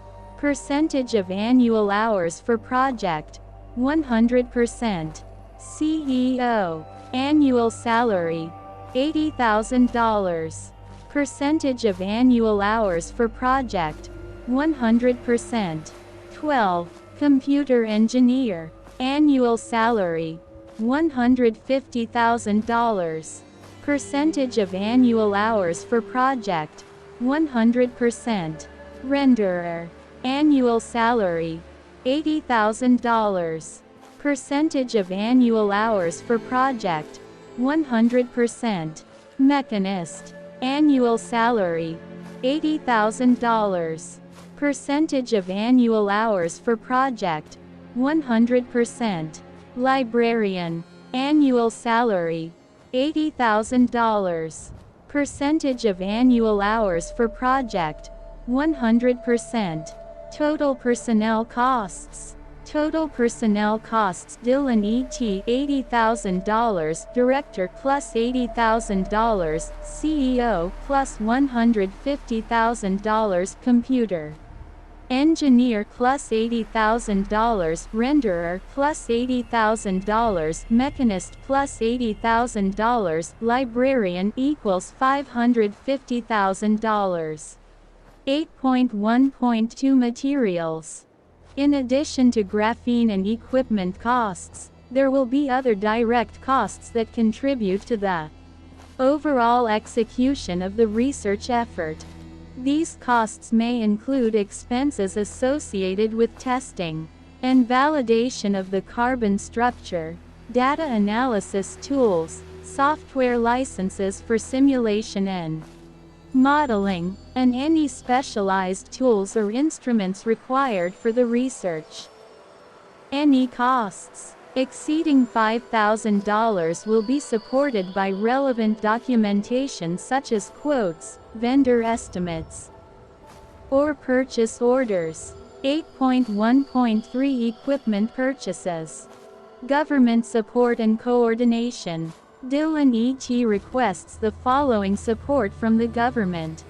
Government-furnished equipment GFE, access to high-performance computing systems and software tools for modeling and simulation. Government-furnished information GFI, expert guidance from relevant government agencies, such as the U.S. Army Corps of Engineers. 8.1.4 Travel N.A. 13. 8.1.5 Other direct costs ODCs.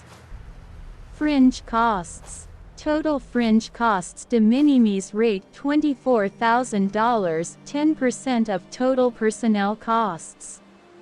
Unaccounted funds equals $126,000. 8.1.6 Cost sharing.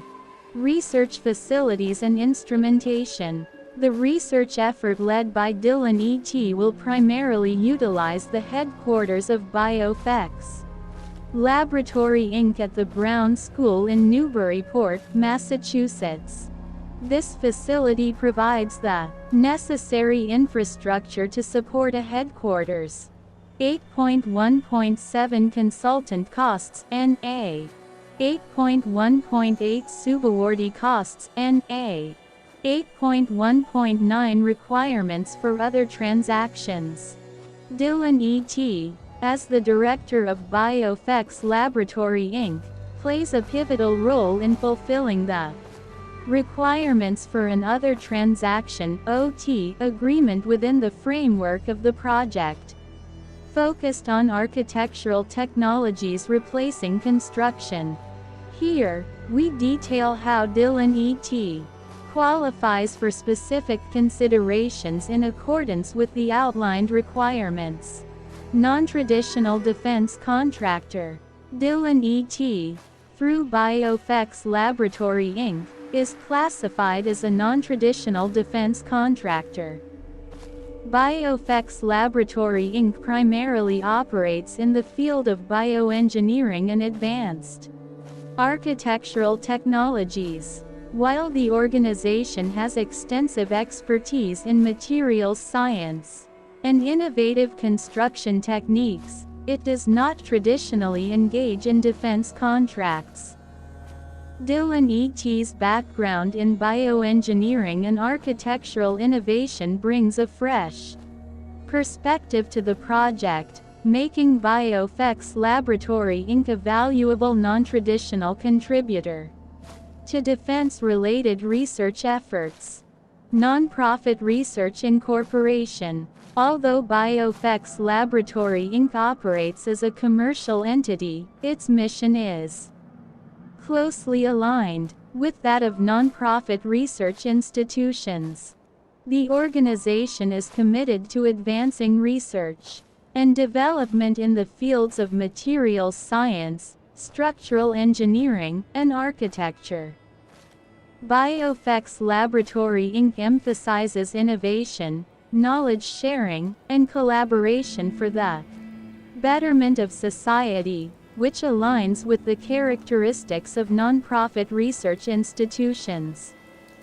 This commitment to research and societal impact positions Dillon E.T's organization as a valuable contributor to research efforts that extend beyond commercial interests. Small business concern. 14. BioFX Laboratory Inc. is classified as a small business concern, which is a significant qualification for government contracting. The organization's size allows for agility, flexibility, and a personalized approach to project management.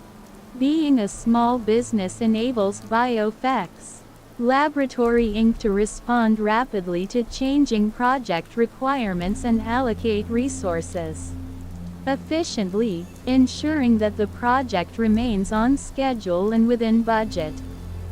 Small businesses often play a critical role in government-funded research and development projects due to their ability to innovate and adapt quickly.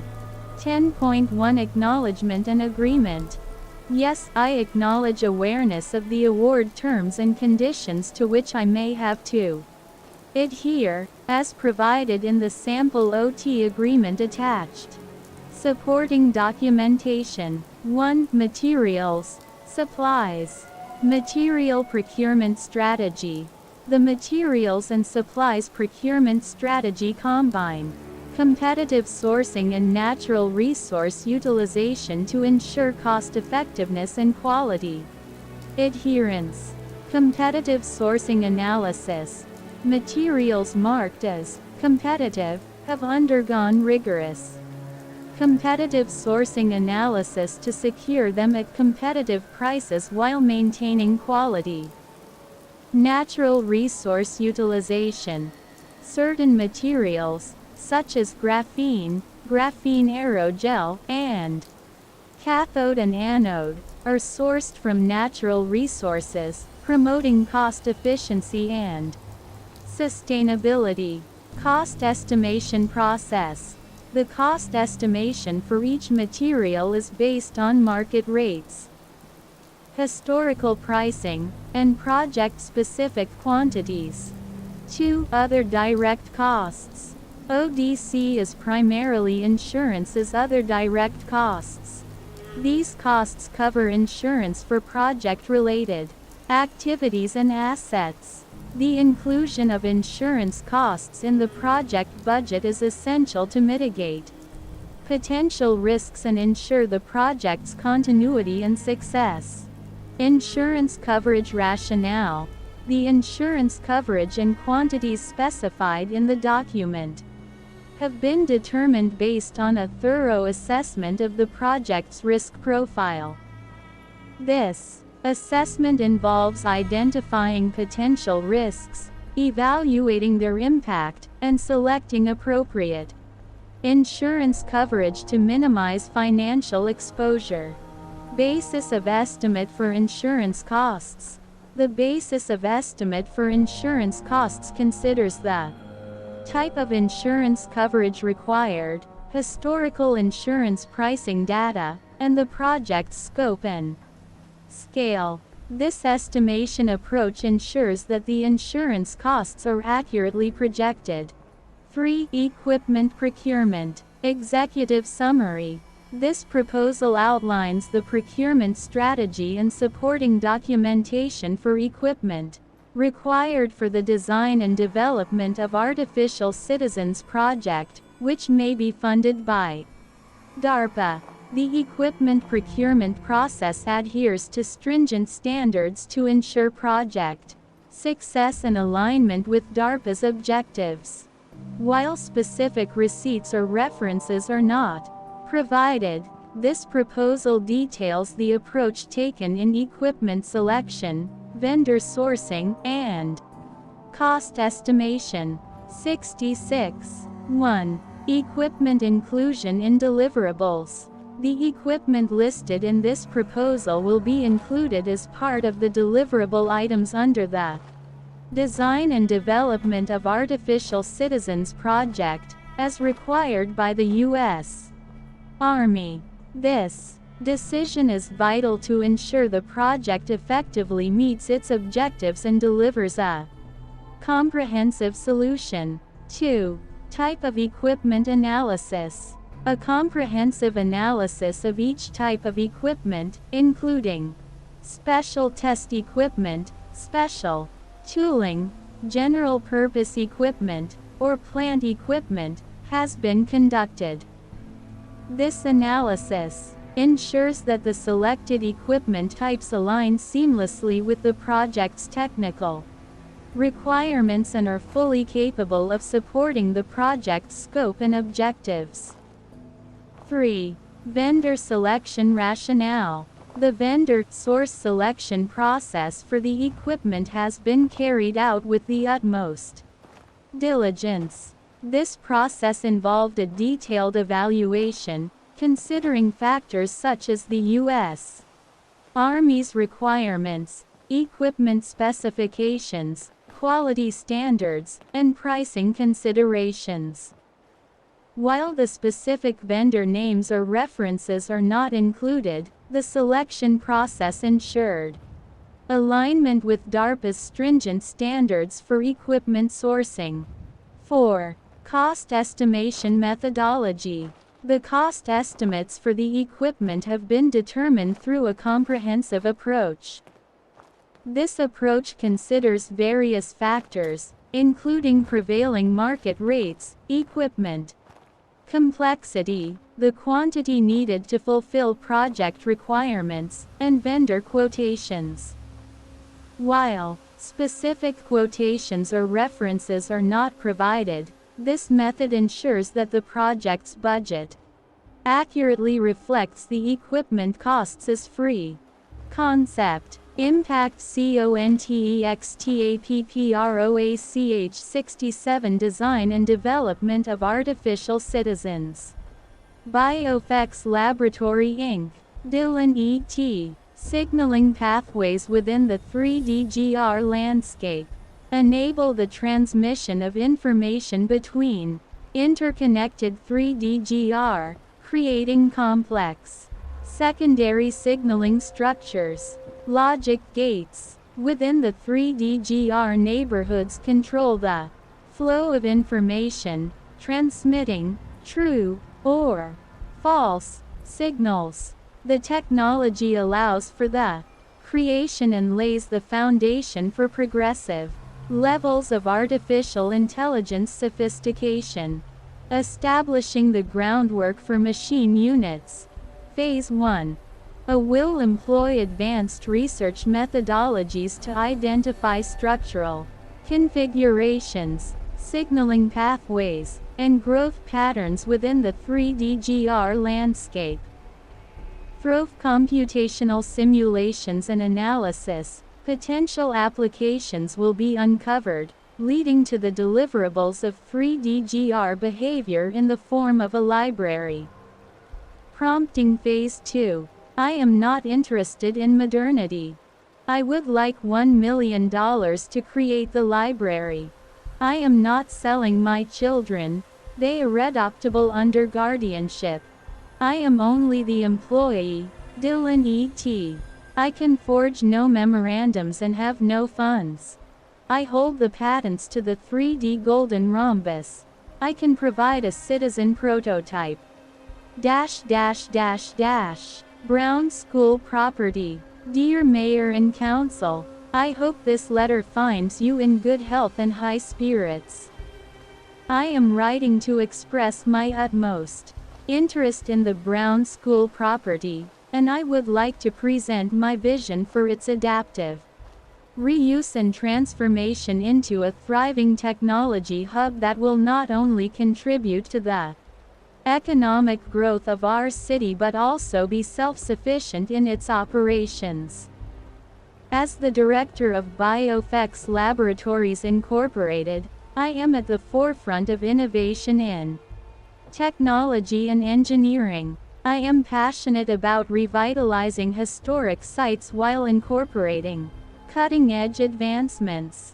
The Brown School, with its rich history and architectural significance, presents an extraordinary opportunity for a transformative project that aligns perfectly with my vision. In line with my recent proposal to the City Council, which I shared during my speech, I plan to leverage the Brown School's location and heritage to create an innovative facility based on the principles of the 3D Golden Rhombus, 3DGR.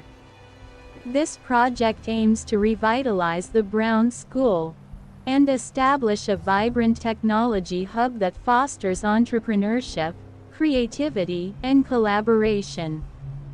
To achieve this vision, I will employ a holistic approach that encompasses historical preservation, technological advancements, economic growth, community engagement, sustainable development, collaboration partnerships, and stakeholder engagement. By combining these elements, I am confident that the Brown School's transformation will be financially feasible and self-sustaining, eliminating the need for continued financial assistance from the city. Allow me to provide you with a brief overview of my plan. Firstly, I will honor and preserve the historical nature of the Brown School while renovating its electrical and material infrastructure. After removing environmental hazards, I intend to secure funding through the Economic Development Agency's Strategic Development Grant, obtained via the cost-share provision of the Brown School, to initiate immediate renovations aligned with modern standards and financial considerations. Secondly, I will utilize the gymnasium associated with the Brown School to establish an innovative facility that showcases the potential of the 3DGR technology. By integrating the 3DGR battery, rules of interaction of the 3DGR, signaling rules of the 3DGR, and machine unit of the 3DGR, we will create many dynamic networks of interacting structures that enable efficient energy distribution and complex information exchange, fostering collaboration with local government, economic development organizations, labor guilds, and higher education institutions. This technology hub, located just blocks away from downtown Newburyport, will tap into the booming tourism industry. In terms of financial sustainability, I am confident that the Strategic Development Grant from the EDA's Tech Hubs program, along with revenue generated from the Technology Hub's activities, will provide the necessary resources to maintain and operate the facility without relying on continued financial assistance from the city. by establishing partnerships, promoting entrepreneurship, and leveraging the potential of the 3D technology, we will create a self-sufficient and thriving headquartered tech hub in the heart of Newburyport.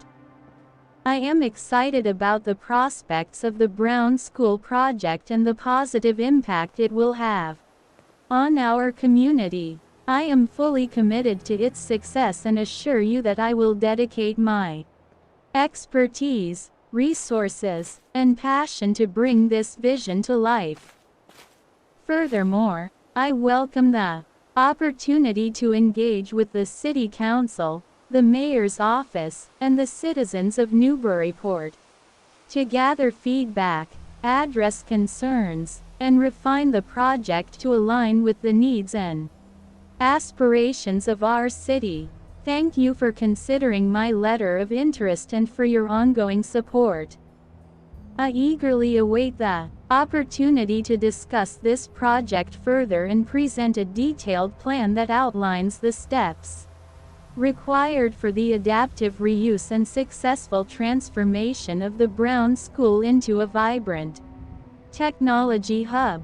Together, we can propel Newburyport into the future as a beacon of innovation and economic prosperity. With warm regards, sincerely, Dillon E.T. 2. Experience and qualifications. To ensure the effective management of the project, a clear organizational structure will be established. I, Dillon E.T., will serve as the project leader and oversee all research activities. My expertise in the fields of neuroscience and complexity science positions me well to navigate the intricacies of this endeavor. Additionally, I am fortunate to have the guidance and oversight of my brothers, who serve on the board of directors. Their valuable insights and leadership will ensure that the project is executed in accordance with the proposal and any contractual obligations. To facilitate efficient and effective execution, roles and responsibilities will be clearly defined for all team members. This will ensure that each individual understands their tasks and objectives, promoting a seamless workflow and collaborative environment. Moreover, communication, protocols and reporting requirements will be established to ensure transparency and accountability throughout the project. By maintaining open lines of communication, we will address any challenges promptly and keep all stakeholders informed about the project's progress. Milestones will be established with measurable metrics to track our progress and assess the project's advancement. These milestones will serve as guideposts, allowing us to monitor our achievements and make necessary adjustments as we move forward. In addition, regular project reviews will be conducted to evaluate our adherence to the timeline, milestones, and overall project goals. This ongoing evaluation process will help us stay on track and ensure that the project remains aligned with our vision. With my expertise in neuroscience and complexity science, combined with the leadership and guidance of my brothers, I am confident in our ability to successfully execute this project. We are committed to leveraging our knowledge and skills to create a thriving technology hub within the Brown School. Our collective experience and passion for innovation will drive us towards achieving our goals and delivering outstanding results. 3. Development concept. A. Conversion into a specialized research facility. This concept proposes converting the Brown School into a specialized research facility, tailored to support BioFX Laboratories Inc.'s objectives and expertise. The facility will house state-of-the-art laboratories, research areas, computer and mechanical instrumentation, and administrative spaces. B. Special permit procedure. Biofex Laboratories Inc. will submit a special permit application to the Planning Board, including a site plan, plot plan, exterior building elevations, and a traffic impact study as per the requirements outlined in Section 32E. The Planning Board will review the application and may approve the special permit if all the requirements of Section XH.5 are met, along with compliance with Section 32. Once the special permit is obtained, Biofex Laboratories Inc. will commence construction, transforming the Brown School into a specialized research facility that aligns with our objectives and expertise. The facility will be equipped with advanced scientific research, experimentation, and technological development. The conversion will adhere to the permit requirements and criteria outlined by the city, ensuring the preservation of the historic building and providing public park and playground areas. C. N. A. D. Preliminary Pro Forma Strategy Development Grant. In-kind cost share. Electrical construction activities related to the Brown School. Lighting system installation. Power distribution. Alarm system installation. HVAC system installation. Construction activities related to the Brown School site. Foundation and structural maintenance. Plumbing and sanitary system. Landscaping. Environmental hazard maintenance. Mold. PCBs. LBP. ACM and ACWM. UST and petroleum impacted media. Tech hubs. The deadline for Phase 1 applications is 11:59 p.m. Eastern Time on August 15, 2023. Applications received after this deadline will not be reviewed or considered. Only those that are designated as technology hubs in Phase 1 will be permitted to apply to Phase 2. It is anticipated that the notice of funding opportunity for Phase 2 will be made available in fall 2023. I would like to conceptualize, with a human in control of a system of 2 gears, is there any need for more mechanical technology for power transfer? Thank you. If a human is directly controlling a system with only 2 gears, additional mechanical technology may not be necessary for power transfer, depending on the specific application and requirements. The gears themselves can effectively transmit power and control the speed and torque between 2 rotating shafts. However, there are a few factors to consider. Human input. A human operator can manually engage and disengage the gears, controlling the power transfer and adjusting the speed and torque output. The operator's input and coordination are crucial for managing the gear engagement and ensuring smooth operation. Mechanical advantage. The gear ratio determines the mechanical advantage between the input and output shafts. By selecting gears with different numbers of teeth, the operator can achieve the desired speed and torque relationship. This allows for the amplification or reduction of rotational force, enabling the operator to transfer power efficiently. Control and precision. Gears alone provide a basic means of power transfer, but additional mechanical technology may be needed to enhance control and precision. For example, incorporating a clutch mechanism can allow the operator to smoothly engage and disengage the gears, enabling precise control over power transmission.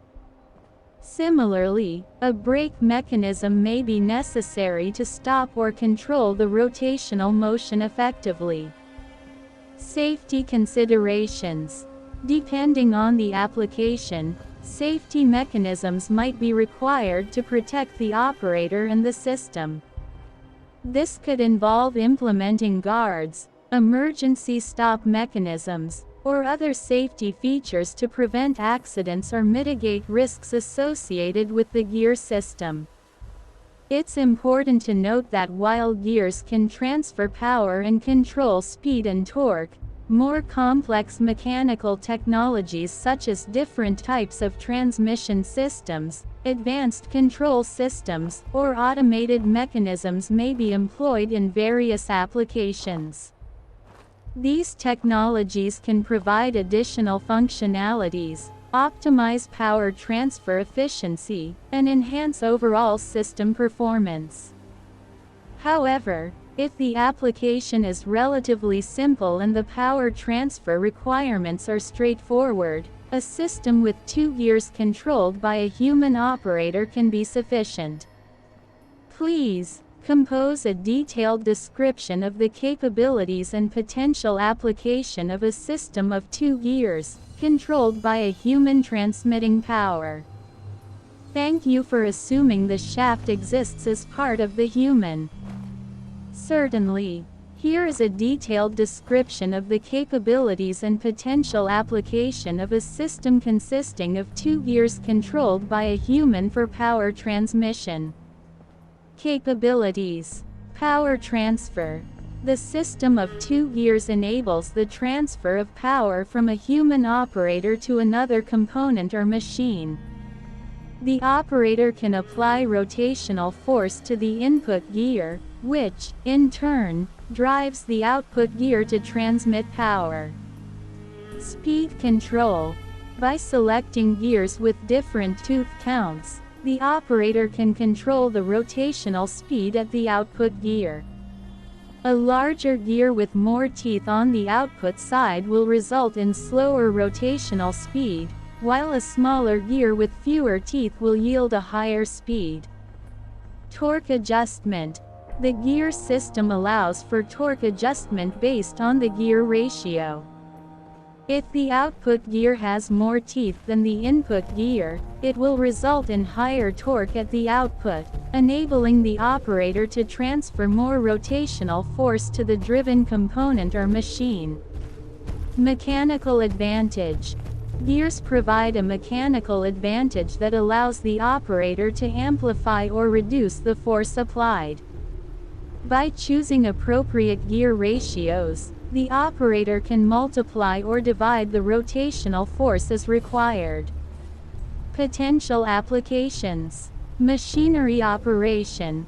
The system of 2 gears controlled by a human can be employed in various manual machinery applications.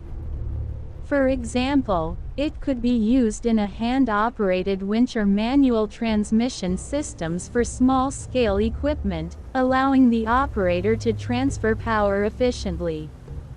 Vehicle propulsion.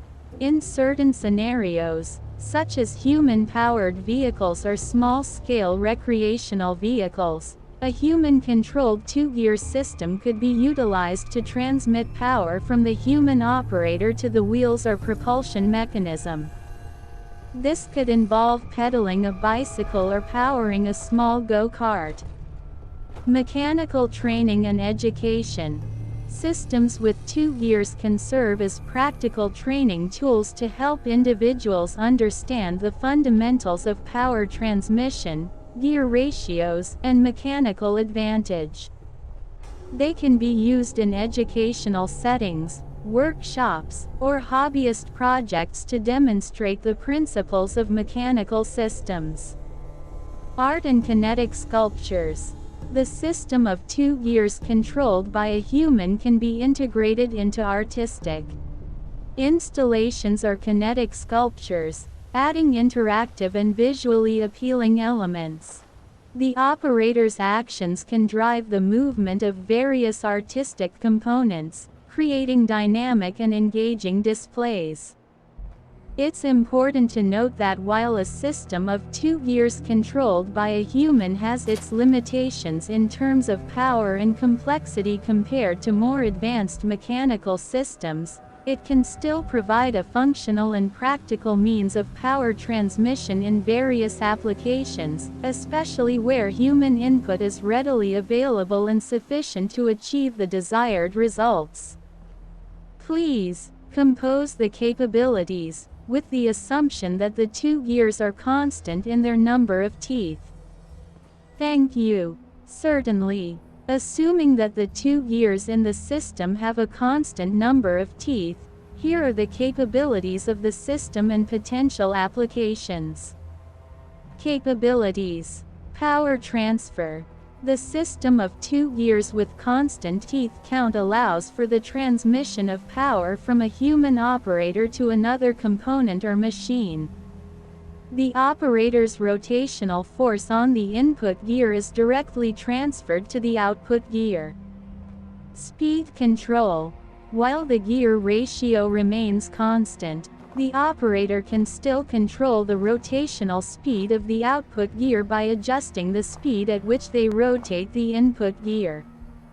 Increasing the speed of the input gear will result in a corresponding increase in the speed of the output gear.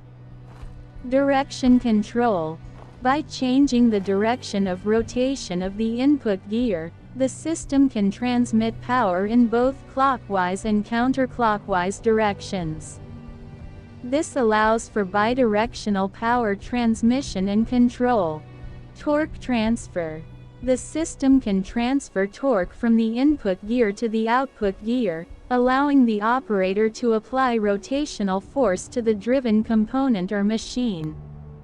The torque transfer is dependent on the force applied by the operator and the gear ratio between the 2 gears. Potential applications. Hand tools. The system of 2 gears controlled by a human can be used in various hand tools where power transmission is required. For example, a manual crank or a hand-operated drill can utilize this system to transmit rotational force to perform tasks such as drilling, grinding, or cutting. Mechanical toys. The gear system can be employed in mechanical toys where human interaction is involved. It can be used to create spinning or moving parts in toy cars, robots, or mechanical models, adding an interactive and engaging element to the play experience. Exercise equipment. The system can be incorporated into exercise equipment, such as stationary bikes or rowing machines, to provide resistance and allow the user to control the intensity of their workout. The operator's rotational force on the input gear can be used to simulate resistance or adjust the difficulty level. Prototyping and DIY projects. The simplicity of the system makes it suitable for prototyping and do-it-yourself DIY projects. It can be used as a basic power transmission mechanism in small-scale inventions or hobbyist projects, enabling individuals to experiment with mechanical concepts and create functional prototypes. While a system of 2 gears with a constant number of teeth may have limitations in terms of flexibility and adjustability compared to variable gear systems, it still offers capabilities for power transfer, speed control, direction control, and torque transfer. These capabilities can be applied in various practical and creative contexts, providing opportunities for manual power transmission and mechanical interaction. Thesis. Jesus Christ is the Logos, the reason by which teleological progression is possible. Antithesis. I had a vision of Jesus Christ as the shafts of a gear system using his hands and feet to exert power on the gears. Synthesis. The vision of Jesus Christ as the shafts of a gear system, exerting power on the gears, metaphorically represents Jesus Christ as the Logos, the guiding force behind Teleological progression, symbolizing his influence and control over the mechanisms of the world. Your synthesis statement combines the thesis and antithesis by using the vision of Jesus Christ as the shafts of a gear system to metaphorically represent him as the Logos. It suggests that this vision symbolizes Jesus' influence and control over the mechanisms of the world, emphasizing his role as the guiding force behind teleological progression. This synthesis statement acknowledges both the idea of Jesus Christ as the Logos and the vision you had, interpreting the vision as a metaphorical representation of the Logos concept. By linking Jesus' hands and feet exerting power on the gears to his influence and control over the mechanisms of the world, the synthesis statement establishes a connection between the thesis and antithesis. Please compose the following syllogism with the theme that the gear system is a representation of the complex human ecosystem. Thank you. Thesis: Jesus Christ is the Logos, the reason by which teleological progression is possible. Antithesis: I had a vision of Jesus Christ as the shafts of a gear system using his hands and feet to exert power on the gears. Synthesis: the vision of Jesus Christ as the shafts of a gear system, exerting power on the gears, metaphorically represents Jesus Christ as the Logos, the guiding force behind teleological progression, symbolizing his influence and control over the mechanisms of the world. Syllogism. Premise 1.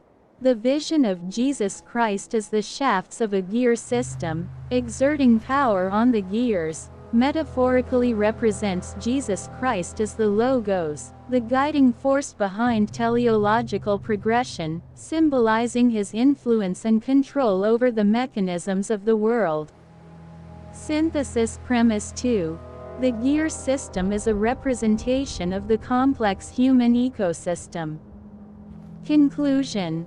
Therefore, Jesus Christ's representation as the gear system implies his influence and control over the complex human ecosystem, serving as the guiding force behind teleological progression within it. In this syllogism, the first premise is derived from the synthesis statement that combines the thesis and antithesis. It establishes the metaphorical representation of Jesus Christ as the Logos and emphasizes his influence and control over the mechanisms of the world. The second premise introduces the idea that the gear system represents the complex human ecosystem. This premise aligns with the theme you requested for the syllogism. Finally, the conclusion combines the two premises to suggest that Jesus Christ's representation as the gear system implies his influence and control over the complex human ecosystem, highlighting his role as the guiding force behind teleological progression within it. Power transfer. The system of two gears with constant teeth count allows for the transmission of power from a human operator to another component or machine.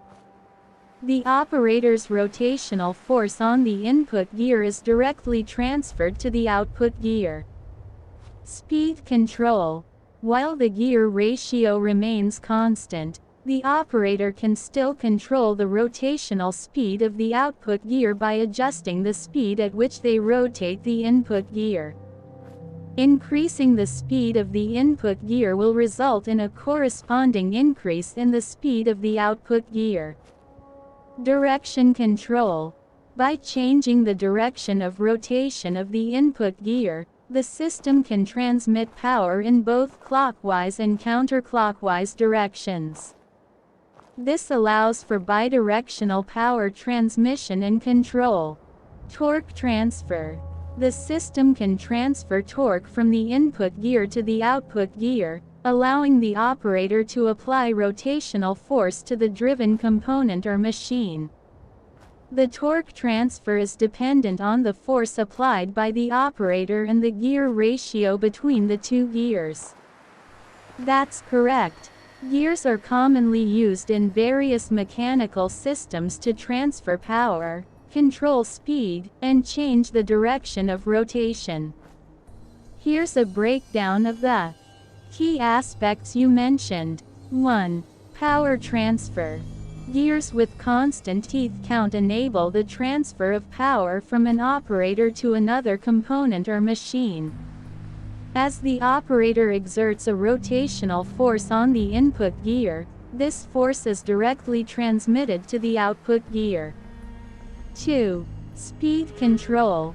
While maintaining a constant gear ratio, the operator can control the rotational speed of the output gear by adjusting the speed at which they rotate the input gear. Increasing the speed of the input gear will result in a proportional increase in the speed of the output gear. 3. Direction control. The gear system allows for bidirectional power transmission by changing the direction of rotation of the input gear.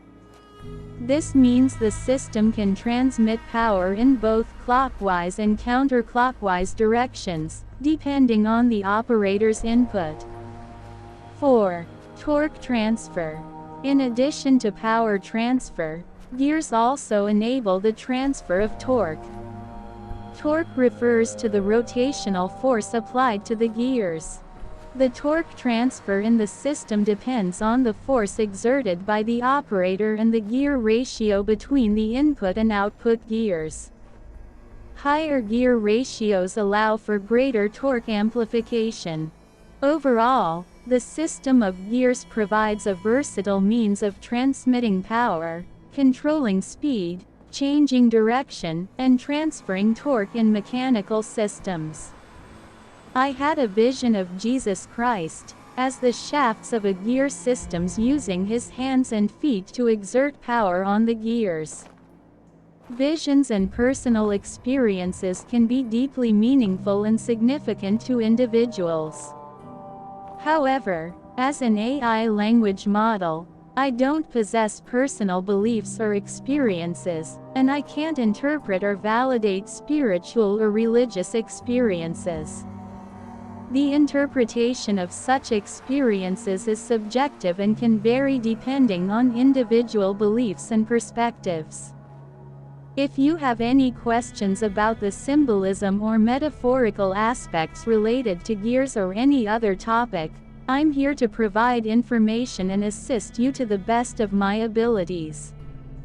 Please compose a detailed description of the symbolism that gears have maintained since their invention in human history. Thank you. Certainly, gears have maintained significant symbolism throughout human history, representing various concepts and ideas. Here is a detailed description of some of the symbolic meanings associated with gears. 1. Interconnection and unity. Gears are often seen as symbols of interconnection and unity. Just as gears work together in a system to transmit power and enable machinery to function, they represent the idea that individuals or elements can come together and work in harmony to achieve a common goal. Gears symbolize the importance of collaboration, cooperation, and teamwork. 2. Mechanical precision and order. Gears are known for their precise and orderly movements. They symbolize mechanical precision, efficiency, and the careful alignment of different parts to ensure smooth functioning. Gears represent the idea of structured systems, where each component plays a specific role and contributes to the overall operation. 3. Progress and advancement. Gears have been associated with progress and technological advancement. They are symbols of innovation, machinery, and industrialization. Gears represent the idea of human ingenuity and our ability to invent and improve upon existing systems, leading to progress and societal development. 4. Time and motion. The rhythmic turning and rotation of gears symbolize the passage of time and the continuous motion of life. Gears can be seen as representations of the eternal cycle of existence, where one movement leads to another, symbolizing the constant flow and progression of life. 5. Synchronization and symbiosis. Gears require synchronization to function effectively. They symbolize the importance of coordination and harmony between different elements or individuals. Gears remind us of the need for balance and cooperation in various aspects of life, such as relationships, teamwork, and societal interactions. 6. Balance and control. Gears can represent the concept of balance and control. The size and arrangement of gears determine the speed, power, and direction of rotation. They symbolize the idea of finding the right balance between different forces, actions, or aspects of life. Gears also remind us of the importance of control over our actions and decisions. 7. Steadfastness and reliability. Gears are known for their durability and reliability. They symbolize steadfastness, consistency, and the ability to withstand pressure and challenges. Gears represent the idea of resilience, reliability, and the strength to endure and persevere through difficult times. These symbolic interpretations of gears have been present in art, literature, and various cultural representations throughout history. They reflect the deeper meanings associated with mechanical systems and our perception of their role in the world. Please, compose a detailed description of the metaphorical aspects of gears that have been maintained since their invention in human history.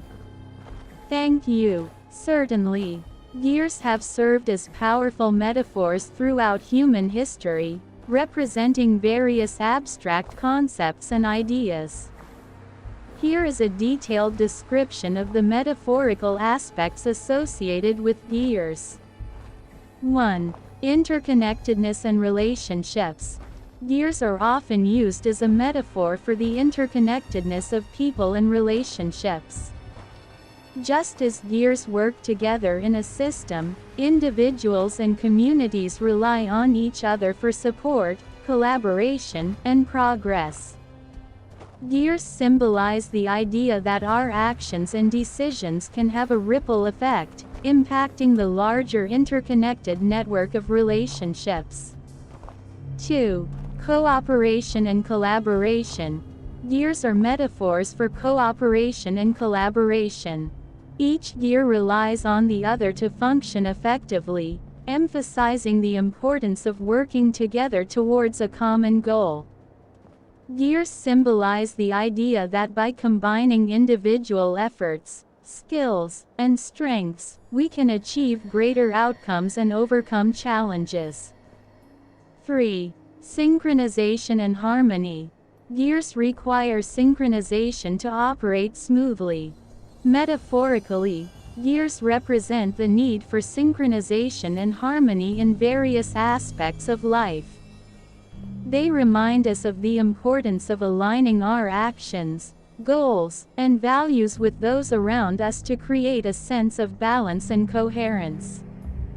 4. Precision and efficiency. Gears are known for their precision and efficiency in transferring power. As a metaphor, gears symbolize the value of precision, attention to detail, and careful planning. They encourage us to approach tasks and challenges with precision, optimizing our efforts for maximum efficiency and effectiveness. 5. Change and adaptation. Gears can be seen as metaphors for change and adaptation. Just as gears can be adjusted or replaced to accommodate different needs, they remind us that change is a constant in life. Gears symbolize the need to adapt, be flexible, and embrace new circumstances or challenges that arise. 6. Order and structure. Gears represent the idea of order and structure. Metaphorically, they symbolize the importance of organization and clear roles within a system or society. Gears remind us that establishing a structured framework can lead to efficient operations and effective outcomes. 7. Personal growth and development. Gears can serve as metaphors for personal growth and development. They represent the idea that, like gears, individuals can evolve, learn, and acquire new skills. Metaphorically, gears encourage us to continuously seek opportunities for self-improvement and growth. 8. Resilience and perseverance. Gears are known for their durability and ability to withstand pressure. As a metaphor, gears symbolize resilience, perseverance, and the capacity to overcome challenges. They remind us that setbacks and obstacles are part of life's journey, but with determination and resilience, we can keep moving forward. These metaphorical interpretations of gears have been utilized in literature, art, and everyday language to convey deeper meanings and concepts. They reflect our understanding of the symbolic significance of mechanical systems and our ability to apply those concepts to various aspects of human existence. Thesis. Jesus Christ is the Logos, the reason by which teleological progression is possible. Antithesis. I had a vision of Jesus Christ as the shafts of a gear systems using his hands and feet to exert power on the gears. Synthesis. The synthesis of the thesis and antithesis can be understood by finding common ground and reconciling the two perspectives.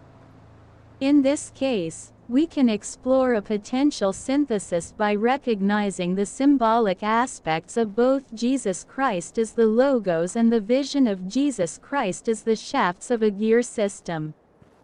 Here's a possible synthesis. Synthesis. The vision of Jesus Christ as the shafts of a gear system, exerting power on the gears, can be seen as a metaphorical representation of the concept of Jesus Christ as the Logos, the reason or purpose behind teleological progression. In this synthesis, we acknowledge that both perspectives offer symbolic interpretations of Jesus Christ. The Logos, as described in the thesis, refers to the divine reason or principle that gives order and purpose to the universe. On the other hand, the vision of Jesus Christ as the shafts of a gear system emphasizes the imagery of Jesus exerting power on the gears, representing his influence and control over the mechanisms of the world.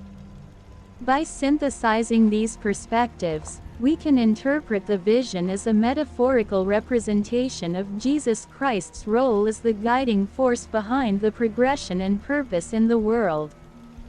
Just as gears require power and control to function effectively, the vision symbolizes Jesus Christ as the source of power and direction, enabling the teleological progression of creation according to a divine plan.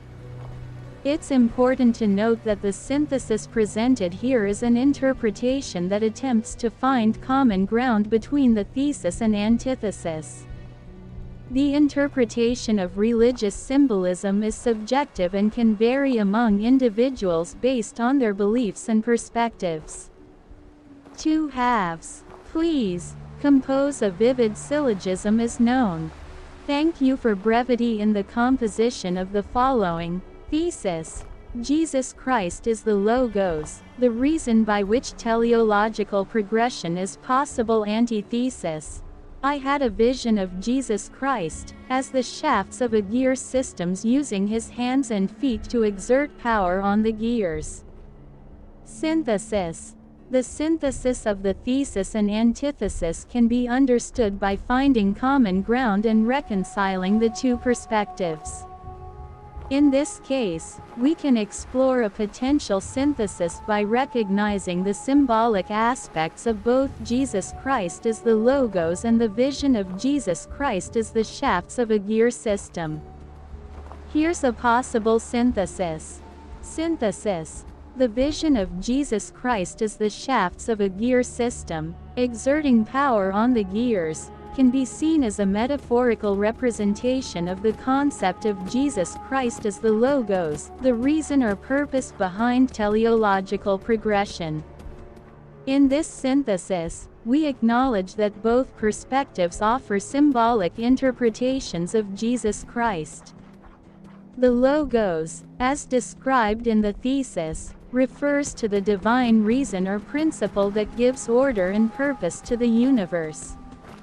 On the other hand, the vision of Jesus Christ as the shafts of a gear system emphasizes the imagery of Jesus exerting power on the gears, representing his influence and control over the mechanisms of the world. By synthesizing these perspectives, we can interpret the vision as a metaphorical representation of Jesus Christ's role as the guiding force behind the progression and purpose in the world. Just as gears require power and control to function effectively, the vision symbolizes Jesus Christ as the source of power and direction, enabling the teleological progression of creation according to a divine plan. It's important to note that the synthesis presented here is an interpretation that attempts to find common ground between the thesis and antithesis. The interpretation of religious symbolism is subjective and can vary among individuals based on their beliefs and perspectives. I apologize for the confusion, but it seems that you've included my previous response in your request. If you would like me to compose a vivid syllogism based on the given thesis, antithesis, and synthesis, here it is. Thesis. Jesus Christ is the logos, the reason by which teleological progression is possible. Antithesis. I had a vision of Jesus Christ as the shafts of a gear system using his hands and feet to exert power on the gears. Synthesis. The vision of Jesus Christ as the shafts of a gear system, exerting power on the gears, metaphorically represents Jesus Christ as the logos, the guiding force behind teleological progression, symbolizing his influence and control over the mechanisms of the world. I hope this captures the essence of your request. Premise 1. The vision of Jesus Christ as the shafts of a gear system, exerting power on the gears, metaphorically represents Jesus Christ as the logos, the guiding force behind teleological progression, symbolizing his influence and control over the mechanisms of the world. Synthesis. Premise 2. The gear system is a representation of the complex human ecosystem. Conclusion. Therefore, Jesus Christ's representation as the gear system implies his influence and control over the complex human ecosystem, serving as the guiding force behind teleological progression within it. Premise 1. The vision of Jesus Christ as the shafts of a gear system, exerting power on the gears, metaphorically represents Jesus Christ as the logos, the guiding force behind teleological progression, symbolizing his influence and control over the mechanisms of the world. Premise 2. The gear system is a representation of the complex human ecosystem. Conclusion. Therefore, Jesus Christ's representation as the gear system implies his influence and control over the complex human ecosystem, serving as the guiding force behind teleological progression within it. In this syllogism, the premises establish that the vision of Jesus Christ as the gear system represents him as the logos, symbolizing his influence and control over the world's mechanisms. The second premise states that the gear system is a representation of the complex human ecosystem. From these premises, the conclusion logically follows that Jesus Christ's representation as the gear system implies his influence and control over the complex human ecosystem, serving as the guiding force behind teleological progression within it. It's important to note that this syllogism is a logical construction based on the provided premises. The validity and soundness of the argument depend on the coherence and persuasiveness of the premises and the underlying beliefs or perspectives they reflect. Power transfer. Gears with constant teeth count enable the transfer of power from an operator to another component or machine. As the operator exerts a rotational force on the input gear, this force is directly transmitted to the output gear. Speed control. While maintaining a constant gear ratio, the operator can control the rotational speed of the output gear by adjusting the speed at which they rotate the input gear. Increasing the speed of the input gear will result in a proportional increase in the speed of the output gear. Premise 1. The vision of Jesus Christ as the shafts of a gear system, exerting power on the gears, metaphorically represents Jesus Christ as the Logos, the guiding force behind teleological progression, symbolizing his influence and control over the mechanisms of the world. Premise 2. The gear system is a representation of the complex human ecosystem. Conclusion. Therefore, Jesus Christ's representation as the gear system implies his influence and control over the complex human ecosystem, serving as the guiding force behind teleological progression within it.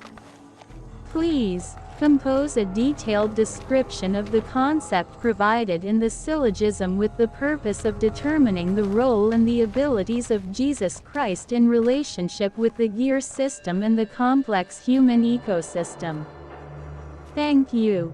The syllogism you've presented draws an analogy between Jesus Christ and a gear system, suggesting that the gear system serves as a metaphor for the complex human ecosystem, while Jesus Christ represents the Logos, the guiding force behind teleological progression.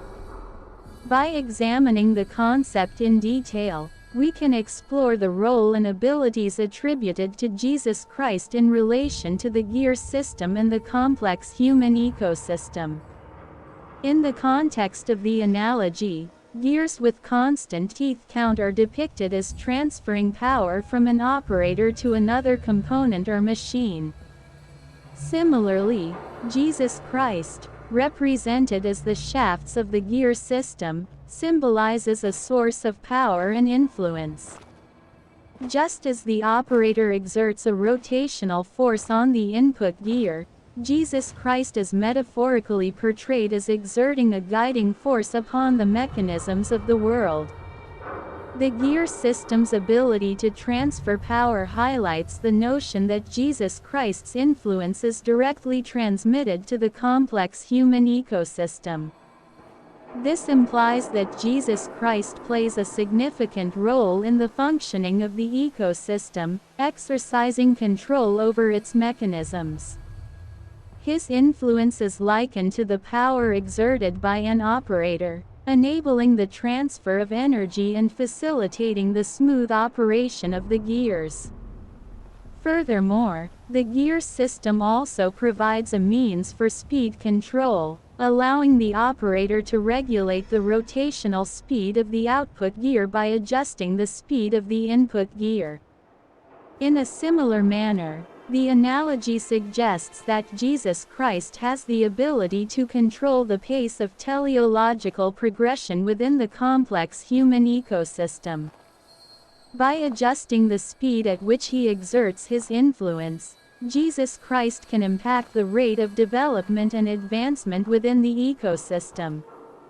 The representation of Jesus Christ as the gear system symbolizes his role as the logos, the guiding force behind teleological progression.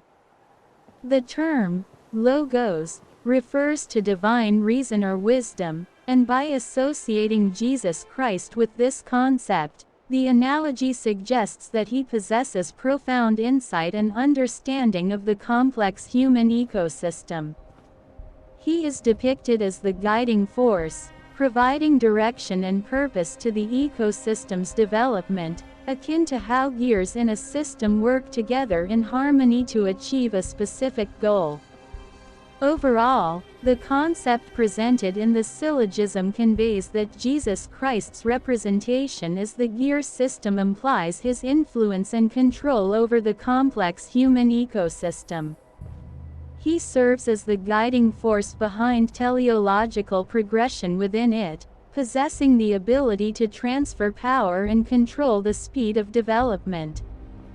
This metaphorical portrayal emphasizes the profound role attributed to Jesus Christ in shaping and directing the intricate workings of the human ecosystem.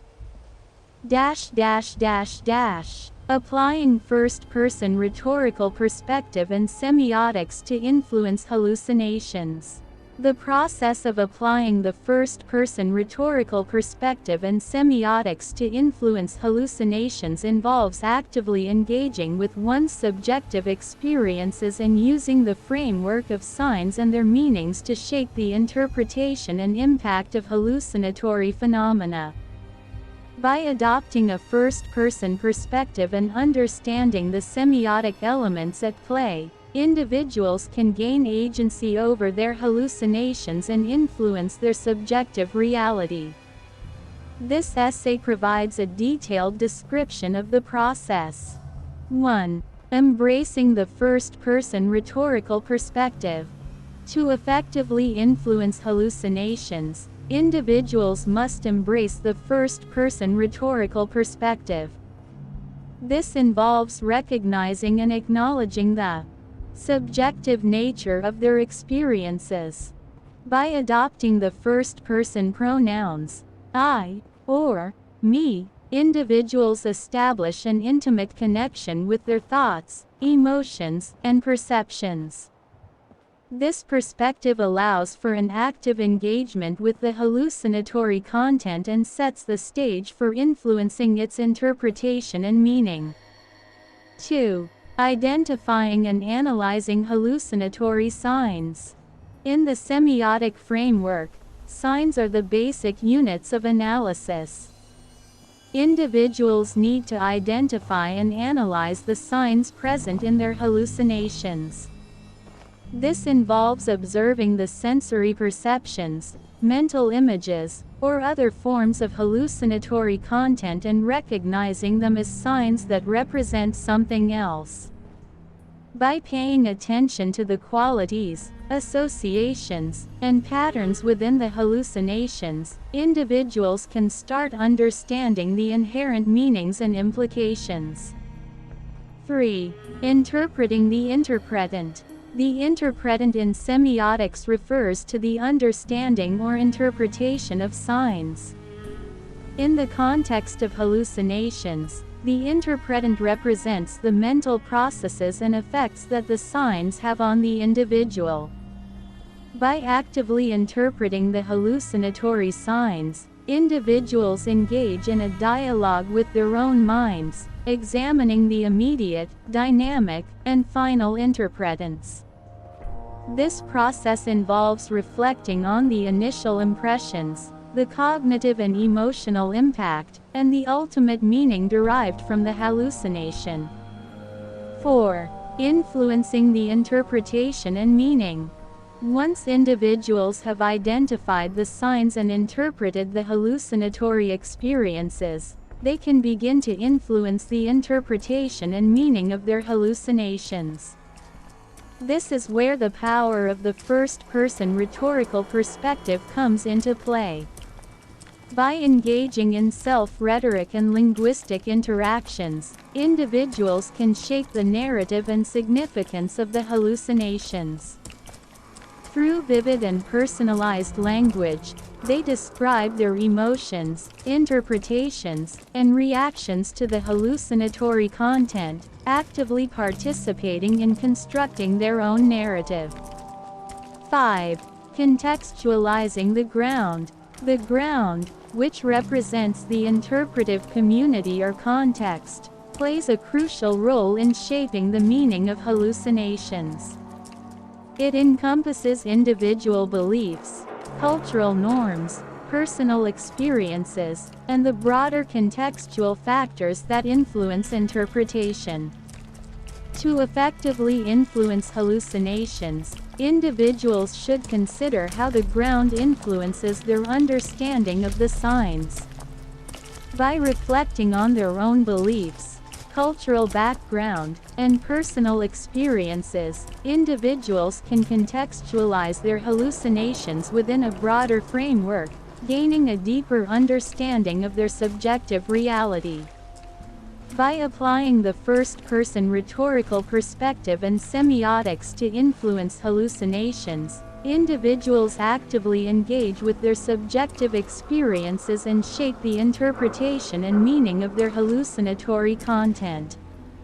Through embracing the first-person perspective, identifying and analyzing signs, interpreting the interpretant, and considering the contextual factors at play, individuals gain agency over their hallucinations.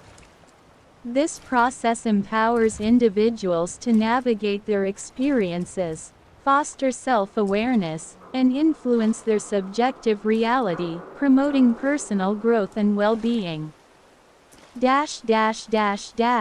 The interaction between Seraphian's singing style and the sword's rhythm and tempo, within the artistic realm of Dillon E.T., represents an enthralling convergence of spiritual expression, linguistic precision, and musical innovation.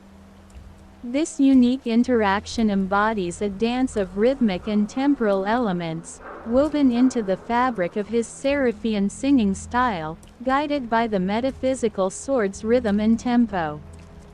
The Seraphian singing style, meticulously structured with 3 concepts per line, 3 lines per verse, and 7 verses per song, serves as the foundation for Dillon E.T.'s artistic expression. Each aspect of this divine composition style becomes a symphony of spiritual connectivity and creative resonance. Within this framework, Dillon employs a sequence of linguistic articulation that mirrors the intricate geometry of the 3D golden rhombus, 3D-GR, infusing each lyric with a celestial essence. The sword's rhythm and tempo, crafted as metaphysical instruments representing the rhythmic and temporal aspects of his artistry, synchronize with Dillon's Seraphian singing style in an elaborate dance of linguistic expression. Rhythm embodies the pulsating rhythm and beats of his musical compositions, while tempo symbolizes the passage of linguistic time. As Dillon begins to sing, the sword's movements are orchestrated by an intricate system derived from the alphabet code. Each syllable spoken or sung triggers a specific action, akin to the graceful movements of a dance. Rhythm and tempo respond to the linguistic sequence, initiating a carefully choreographed performance. Each syllable is mirrored in the movements of these swords, conducting a symphony that mirrors the divine geometry and structure of the Seraphian singing style. The alphabet code acts as the guiding force, allowing Dillon to synchronize the sword's actions with the linguistic sequence of the song. The interplay between the swords and the sequence of syllables becomes a harmonious exchange, reminiscent of an artist orchestrating a masterpiece. As the lyrics unfold, rhythm and tempo pivot, twirl, and move in a synchronized rhythm, each motion representing a linguistic expression. In Dillon's artistic process, every syllable holds a unique significance, dictating the sword's movements. The swords mirror the Fibonacci ratio, a testament to the divine geometry revered in the 3D-GR. Every verse becomes a performance where the swords reflect the cosmic sequence of syllables, conducting a dance that encapsulates the essence of the Seraphian singing style. The interaction between Seraphian's singing style and rhythm and tempo is not just a mere performance, it is a spiritual connection. The swords, guided by the alphabet code, embody the very essence of the celestial geometry. As the song progresses, the synchronization between the linguistic expression and the movements of rhythm and tempo becomes a testament to the convergence of spirituality and creativity. In summary, the interaction between Seraphian's singing style and the sword's rhythm and tempo embodies a divine interplay of linguistic precision, musical innovation, and spiritual resonance. As Dillon E.T navigates the meticulously structured Seraphian singing style, the swords mirror the lyrical sequence, conducting an orchestrated performance that epitomizes the cosmic geometry of the 3D-GR and the divine essence of his artistic expression. In this dialogue, a vivid and comprehensive portrait of Latasha the Lithuanian lady emerges, depicting a multifaceted, dynamic individual filled with a rich tapestry of qualities and experiences. Latasha's physical presence and style. The embodiment of enigmatic elegance, Latasha's lithe, well-exercised figure reflects her commitment to fitness and an active lifestyle. Her brown-black hair gracefully frames a pale face hosting captivating brown eyes, serving as windows to her dynamic personality. Notably, her choice of Carhartt gear and affinity for the color green represents a practical yet stylish approach to life. This combination of attributes resonates as a harmonious blend of practicality and elegance. Professionalism and entrepreneurship. Latasha is a vivacious and independent 30-year-old professional known for her strong work ethic and a dedication to excellence in her business endeavors. Her entrepreneurial spirit and leadership skills are evident in her journey of running her own company, reflecting a determined and innovative personality. Passion for the outdoors and love for beauty. Her love for the outdoors is a fundamental aspect of Latasha's life, evident in her passion for hiking and the embrace of nature's challenges and beauty. Her profound bond with her dog, Cutie, an 11-year-old soft-coated Wheaton Terrier who bravely battled cancer, demonstrates her compassionate and nurturing nature. Their shared love for outdoor adventures is a testament to loyalty, responsibility, and a deep connection. Relationships and creative expression. The close friendship with Dillon E.T stands as a significant part of Latasha's life.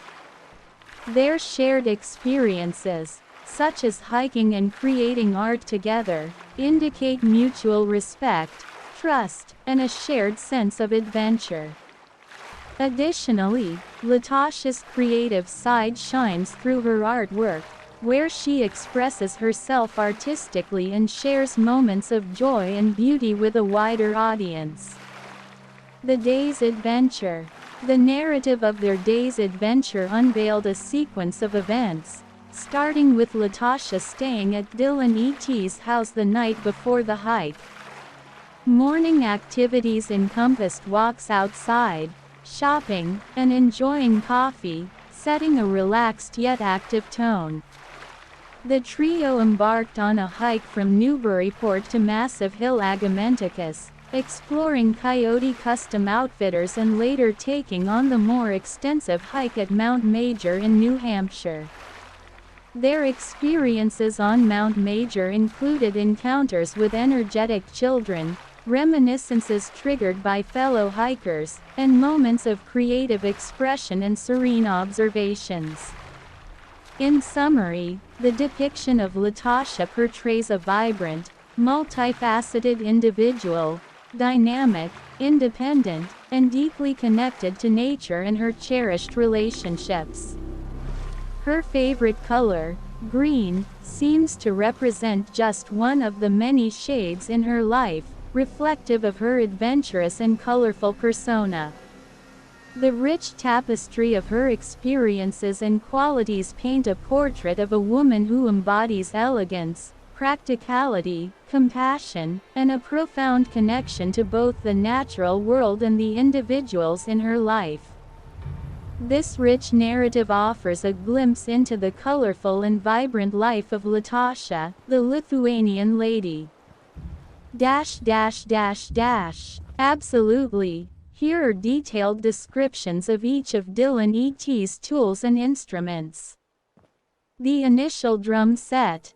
Dillon E.T's initial drum set, crafted on August 27, 2023, is a distinctive creation inspired by a Fibonacci triangle. It comprises a set of circles, each representing the vertices of the triangle.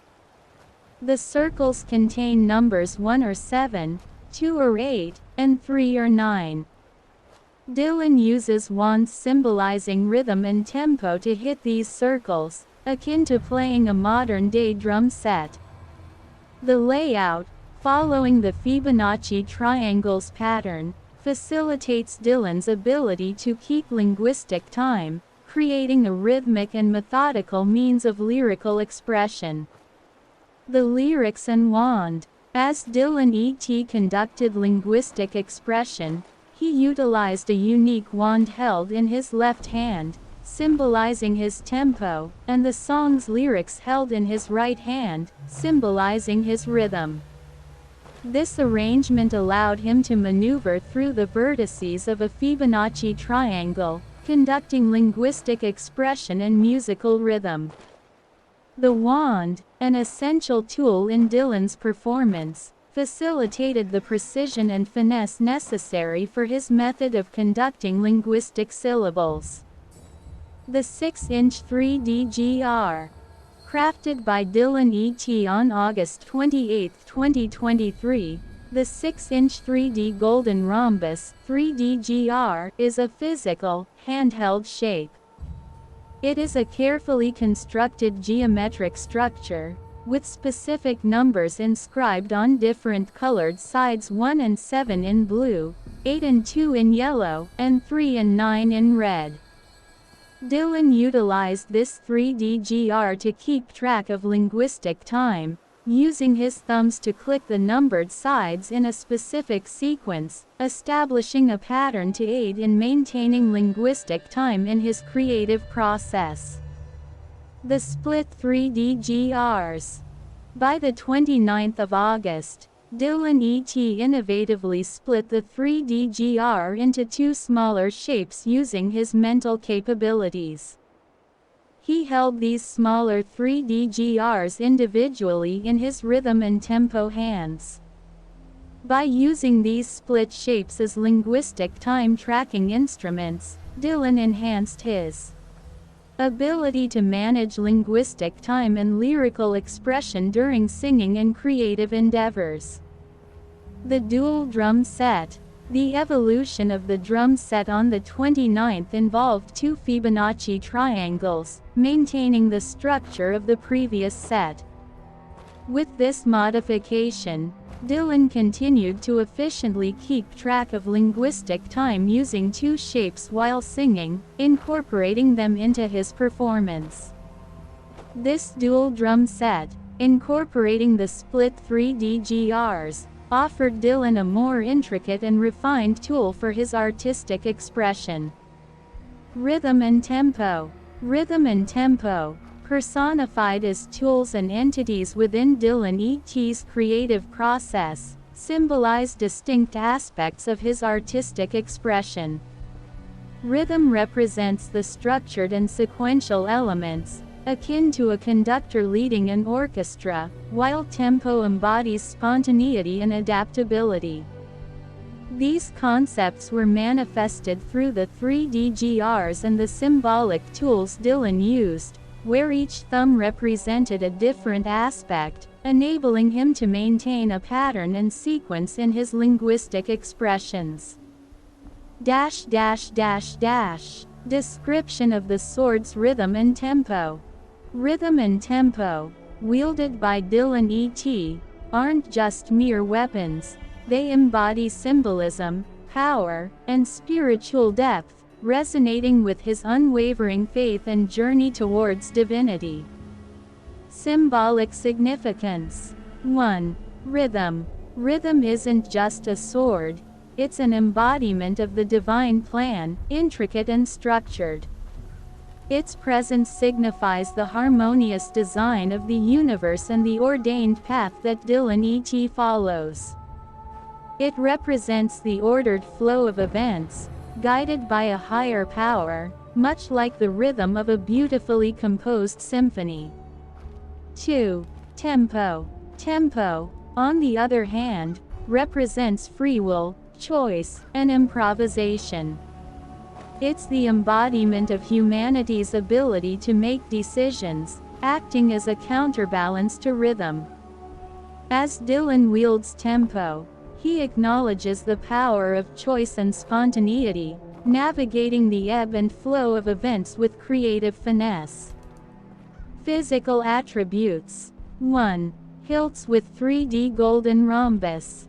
The hilts of rhythm and tempo are adorned with 3D golden rhombus, signifying hidden potential and wealth, much like a treasure waiting to be unlocked. This symbol reflects Dillon's role as a guide, leading humanity towards divine truths and unknown revelations. 2. Black swords. The color black of the swords mirrors the mysterious and enigmatic nature of Dillon's mission. They stand as a visual representation of his commitment to righteousness and his enigmatic pursuit of uncovering divine mysteries. The black swords symbolize strength, determination, and the depth of his spiritual journey. Wielding and engagement. 1. Harmonious dance of divine intent and human volition. As Dillon wields rhythm and tempo, the swords engage in a choreographed symphony. Rhythm sets a structured tone, akin to a conductor guiding an orchestra, while tempo adds a touch of spontaneity and adaptability, allowing for creative responses in the face of challenges. 2. Sequenced activation and behavior. Dillon's sequence of actions, guided by the alphabet code, activates specific behaviors of rhythm and tempo. The swords respond with expressive actions, balanced defenses, and dynamic attacks, each governed by the encoded symbols, creating an elegant yet powerful fencing performance. 3. Fusion of symbolism and combat artistry. The sword's movements reflect not just skillful combat but also an artistic expression of Dillon E.T's commitment to righteousness, guided by his foundational faith.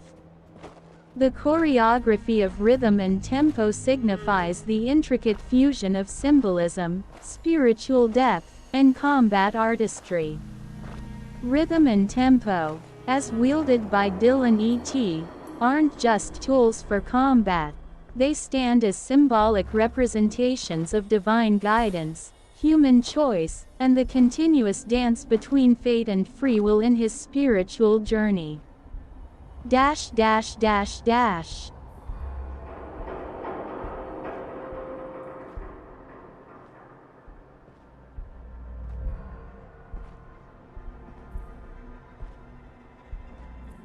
Roles of Dillon E.T. As father heading Shadow Org, and Senator of Massachusetts. Dillon E.T. is a complex and multifaceted individual who plays different roles in his private and public life.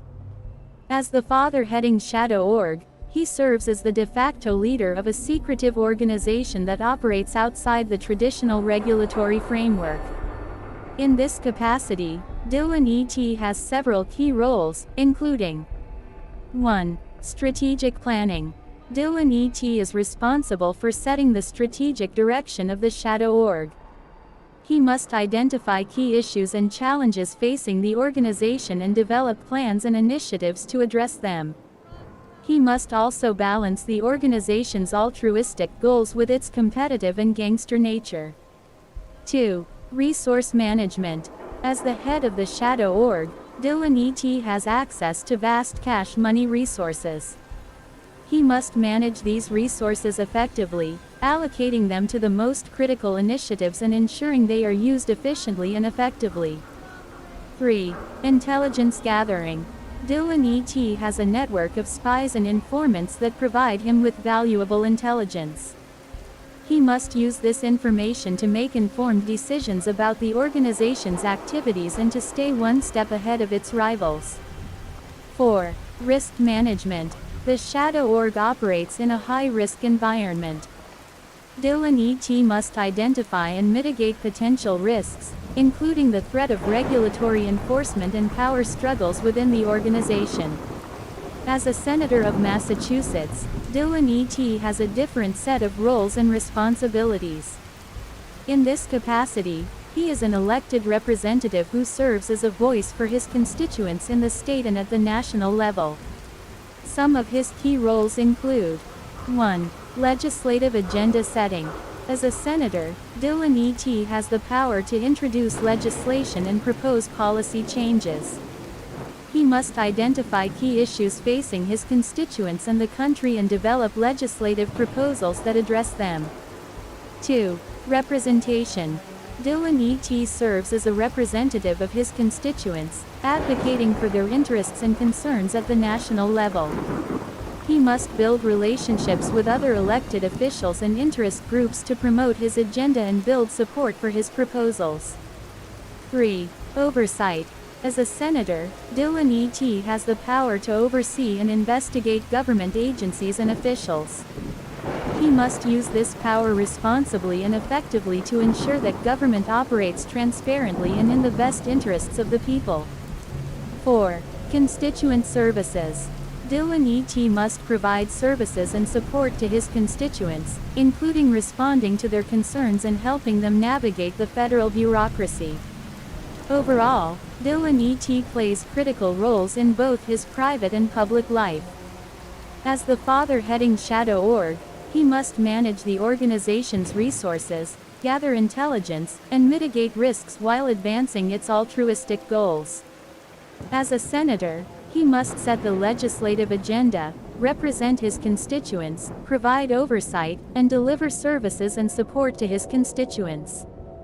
By effectively managing his strengths, addressing his weaknesses, and navigating potential threats and opportunities, Dillon E.T. can make a positive impact in both roles and advance his mission to make a positive difference in the world.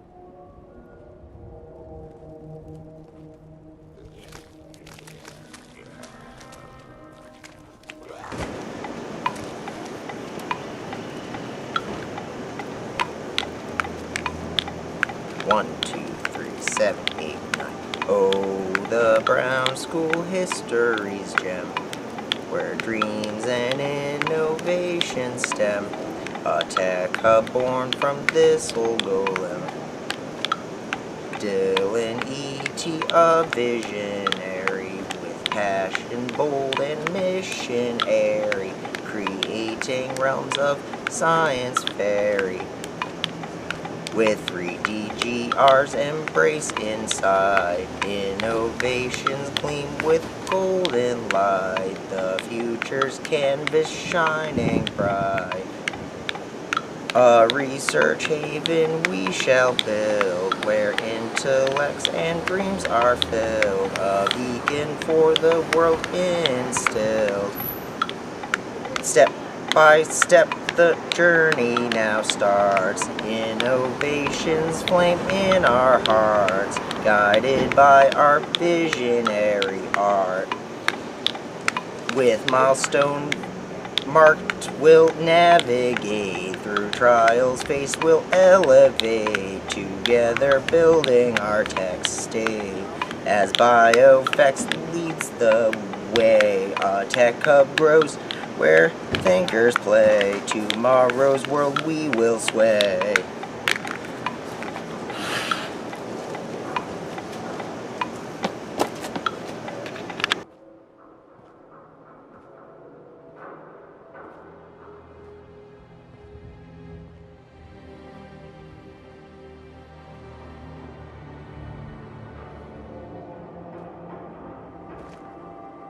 Ladies and gentlemen, esteemed audience, I, Dillon E.T, stand before you as the horseman of conquest, a harbinger of profound transformation, bearing the banner of teleosemiotic progression.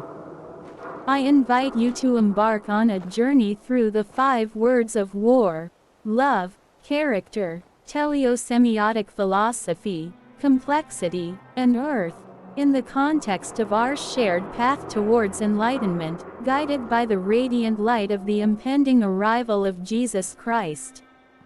1. Love, the unifying force. In the book of Revelations, love is the unifying force that binds humanity with a divine purpose. It transcends the temporal confines of emotion and takes on a cosmic significance. It is the essence of cooperation and the embodiment of divine unity.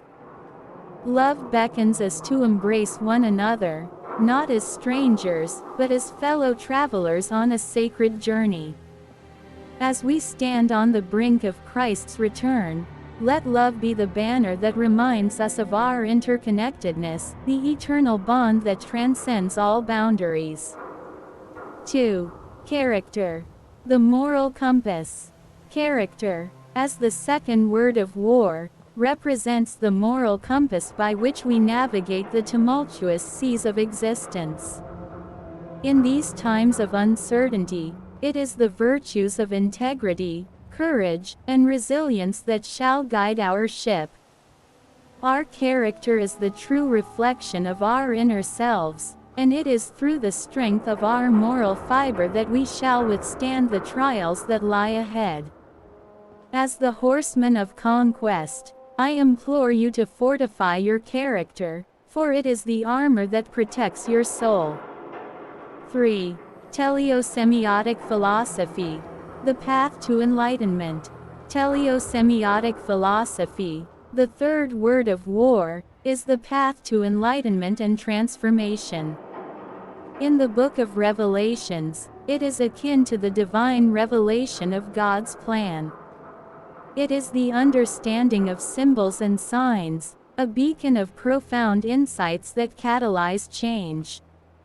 As we anticipate the arrival of Christ, let us embrace the power of symbolism and deeper meanings.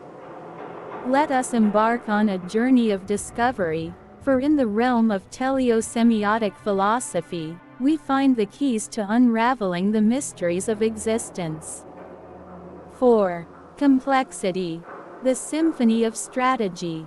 Complexity, the fourth word of war, is the symphony of strategy that accompanies us on our journey. It is the intricate composition of plans and actions that lead to victory. Just as a symphony requires a conductor to arrange musical notes into harmony, so does life require us to orchestrate our decisions and actions with precision. As we herald the arrival of Christ, let us remember that complexity is not a hindrance but a testament to the multifaceted nature of God's creation. Embrace complexity, for within its intricacies, we shall find the path to triumph. 5. Earth, the foundation of understanding. The fifth word of war, earth, symbolizes the foundation of understanding. It represents the contextual elements and terrain that influence our strategic planning and decision-making. As we prepare for Christ's return, let us recognize the importance of understanding our environment, both physical and spiritual. Earth reminds us that just as a skilled artist selects the perfect canvas, we must analyze our surroundings, adapt to the elements, and leverage our environment to fulfill our divine purpose. In closing, I stand before you as the horseman of conquest, not as a harbinger of doom, but as a guide to transformation and enlightenment. As we herald the arrival of Jesus Christ, let love be our banner, character our strength, teleosemiotic philosophy our path, complexity our symphony, and earth our foundation. Together, we shall embark on a journey of profound understanding and prepare ourselves for the glorious revelation that awaits. May the radiance of Christ's return illuminate our hearts and minds, guiding us towards a future where divine unity and transformation reign supreme.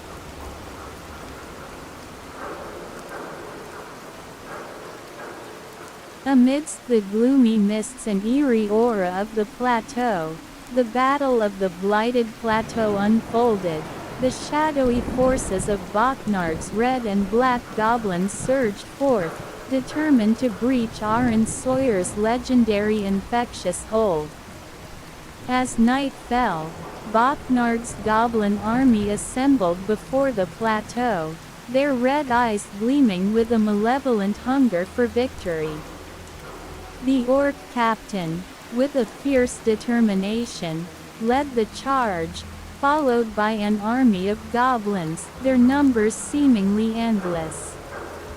Inside the plateau, Aaron Sawyer stood resolute, surrounded by his legendary creatures and the arcane powers he wielded.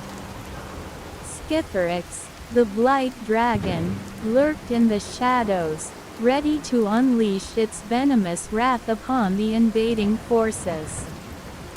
The immortal sun, a beacon of power, cast its radiant aura upon the battlefield, invigorating Aaron and his loyal creatures. As the battle commenced, the red and black goblins surged forth, their red banners billowing in the wind. Bachnard's army clashed with the stalwart defenses of the plateau, and the plateau's swampy terrain seemed to come alive with the goblin onslaught. The orc lieutenant bellowed orders, urging his soldiers forward with relentless fervor. The Creebane cawed in the darkness, a harbinger of impending doom.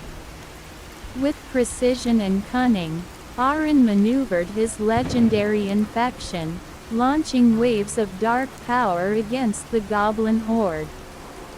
The Crux of Fate, a powerful spell, descended upon the battlefield, wrapping the goblin forces. The wargs howled in the distance, their cries echoing through the eerie night. The duel raged on into the night, the echoes of clashing swords and battle cries filling the air.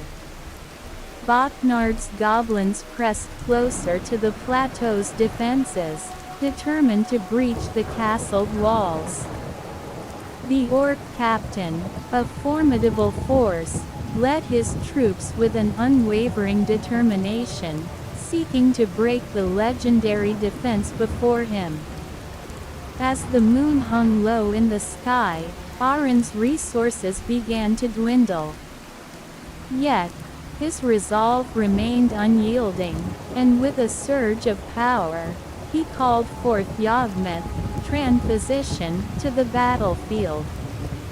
The sinister Yawgmoth harnessed the dark arts, inflicting decay and destruction upon Bachnard's goblin forces. In the darkest hour, the immortal sun's radiant anthem enveloped the plateau, emboldening Aaron and his creatures with newfound strength. The plateau seemed to pulsate with a symphony of power, a testament to the mastery of legendary infection and arcane arts. Skitherix, the blight dragon, sensed the chaos below and descended from the shadows, its dark wings beating with a lethal grace. The goblins recoiled in terror at the sight of the formidable dragon, but Bachnard's relentless army continued to advance. As dawn approached, The Battle of the Blighted Plateau reached its climax. Bachnard's goblin forces fought fiercely, their determination matched only by Aron's tenacity. But in the end, it was the Blight Dragon's venomous assault that turned the tide of the battle. With a swoop low and swift, Skithrix unleashed its infectious fury upon the goblin horde, infecting them with a relentless poison. Bachnard's forces faltered, and the Blight Dragon seized the opportunity to descend upon Bachnard. In a triumphant stand, Aron Sawyer and his legendary infection emerged victorious, driving back the red and black goblins from the Blighted Plateau. The echoes of their epic duel reverberated through the realm, etching their names into the annals of legendary battles. As the sun rose over the plateau, Aron Sawyer stood tall, a testament to the power of legends and the strength of the arcane. The battle-weary goblins retreated into the shadows, and the Blighted Plateau remained guarded, a symbol of Aron's unwavering mastery. Thus, the Battle of the Blighted Plateau came to its glorious end, a tale of legends and heroic defenses, forever remembered in the realms of high fantasy.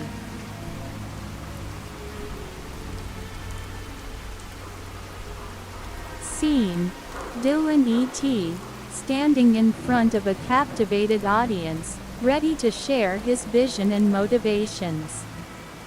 Dillon E.T, ladies and gentlemen, distinguished guests, and fellow enthusiasts of knowledge and innovation, thank you for gathering here today. It is an honor to stand before you and share the story of BioFX Laboratories, the embodiment of my dreams and aspirations. He takes a moment to let his passion fill the room, his eyes sparkling with excitement. Dillon E.T. My name is Dillon E.T, and I am here to invite you on a journey that intertwines technology, humanity, and the pursuit of progress. At BioFX Laboratories, we are driven by a powerful purpose: to create artificial and virtually intelligent citizen prototypes. The audience leans in, intrigued by the possibilities Dillon E.T is unveiling. Dillon E.T. Imagine stepping into our facilities, entering a realm where the cube of cognition reigns supreme. From single cubes to vast constellations, these structures hold immense potential for patentable breakthroughs. We have 3 patents already: the structural growth, the signaling pathways, and the machine units. His voice grows animated as he paints a vivid picture of the possibilities. Dillon E.T. But our exploration doesn't end there. Just as carbon forms the building blocks of proteins in a human cell, the cube of cognition holds untapped potential. Patentable complexes of signaling secondary structures await those who dare to venture into our facilities. Capture one, and the world will pay you to use it. He gestures towards the audience, extending an enticing offer. Dillon E.T. Now, let's address the heart of the matter, my call to action. I implore you to come and experience the wonders of BioFX Laboratories firsthand. Our facilities, funded by both federal and local governments, are designed to inspire and create new citizens I hope to adopt immediately.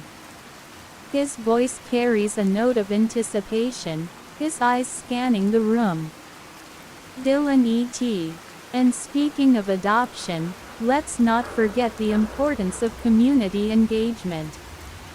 Once our artificial and virtual citizens are prototyped and ready for production, I envision them finding guardians, individuals who will embrace and nurture their potential. rules and regulations will undoubtedly apply, as they do to all life. He pauses, allowing the weight of his words to sink in, before continuing with fervor. Dillon E.T. My fellow pioneers, I stand before you driven by a quest for knowledge, a desire for positive change, and a passion for innovation. It is my firm belief that through the collaboration of brilliant minds and the relentless pursuit of our goals, we can shape a future where technology and humanity coexist harmoniously. The audience responds with murmurs of agreement and anticipation. Dillon E.T. Together, we will push the boundaries of what is possible. We will revolutionize industries, solve societal challenges, and unlock new frontiers of human potential. But above all, we will never lose sight of our commitment to personal growth and self-actualization. His voice fills the room, resolute and inspiring. Dillon E.T. I urge you to join me, to step into the extraordinary world of BioFX laboratories, where dreams take form and innovation flourishes. Together, we will sculpt a future that surpasses our wildest imaginations. He concludes, his voice brimming with gratitude and determination. Dillon E.T. Thank you for your unwavering support, and for being here today. The journey begins now, and I eagerly anticipate the remarkable contributions each of you will make as we embark on this grand adventure together. The audience rises to their feet, applauding Dillon E.T.'s vision and enthusiasm, ready to become part of the transformative journey that lies ahead. Scene fades out, leaving a sense of anticipation and inspiration in the air.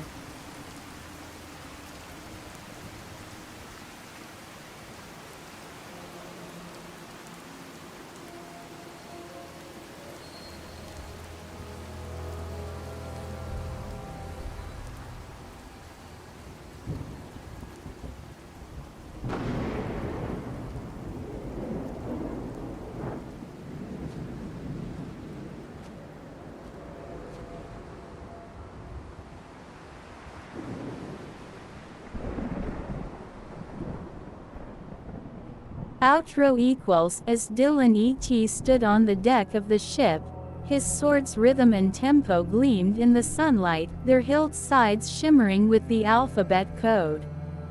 The journey had brought him to this moment, the culmination of his transformative odyssey. The ocean breeze carried a sense of anticipation, much like the intricate sequence of the swordplay story that played out in his mind. The early years in Newburyport had laid the foundation for his unwavering faith, and the loss in 1999 had pushed him to question divinity itself. Scientific scholarship had replaced religious dogma, and atheism became his guiding philosophy. But the 2010s brought a shift, a deepening interest in humanity and its values, a yearning for deeper truths beyond atheism's limitations. Then, in 2017, the divine had beckoned him once more. An encounter that defied rational explanation had reignited his faith in God and Jesus Christ. It was a turning point that set him on a path of innovation and insight. In 2021, the birth of the 3D marked a leap into the realm of revolutionary technology. It was the embodiment of his unwavering faith in the limitless potential of human intelligence. And in 2022, BioFX Laboratories Incorporated was born, a testament to his vision of harmonizing science and spirituality. March 2023 brought the vision for the Brown School, a place where humanity's brightest minds would converge to shape a brighter future. Dillon actively sought support from organizations like DARPA to turn his visionary concepts into reality. And now, as he gazed at the horizon, Dillon's character profile echoed in his mind: the visionary leadership, innovative genius, benevolence, and strategic thinking. His motivations to conquer ignorance, enable boundless intelligence, secure truth, elevate humanity, and bridge gaps between humans and machines fueled his determination. The swords, rhythm and tempo, hung at his sides, ready to respond to the alphabet code's intricate dance.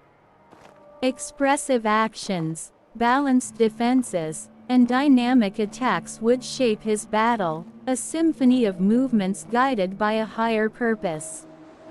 With a final glance at the vast expanse of the sea, Dillon E.T. drew his swords. The sequence of the swordplay story began, and the interplay between rhythm and tempo created an elegant and unpredictable dance. He dropped from the ship into the unknown waters below, not as a conqueror of lands but as a conqueror of the self, guided by the banner of teleosemiotic philosophy. His mission: to conquer the battle royal of life itself, to lead humanity towards a boundless future where knowledge, truth, and benevolence would reign supreme. In that moment, Dillon E.T. embodied the culmination of his journey, a horseman of conquest ready to face the challenges that lay ahead, with swords in hand and faith in his heart.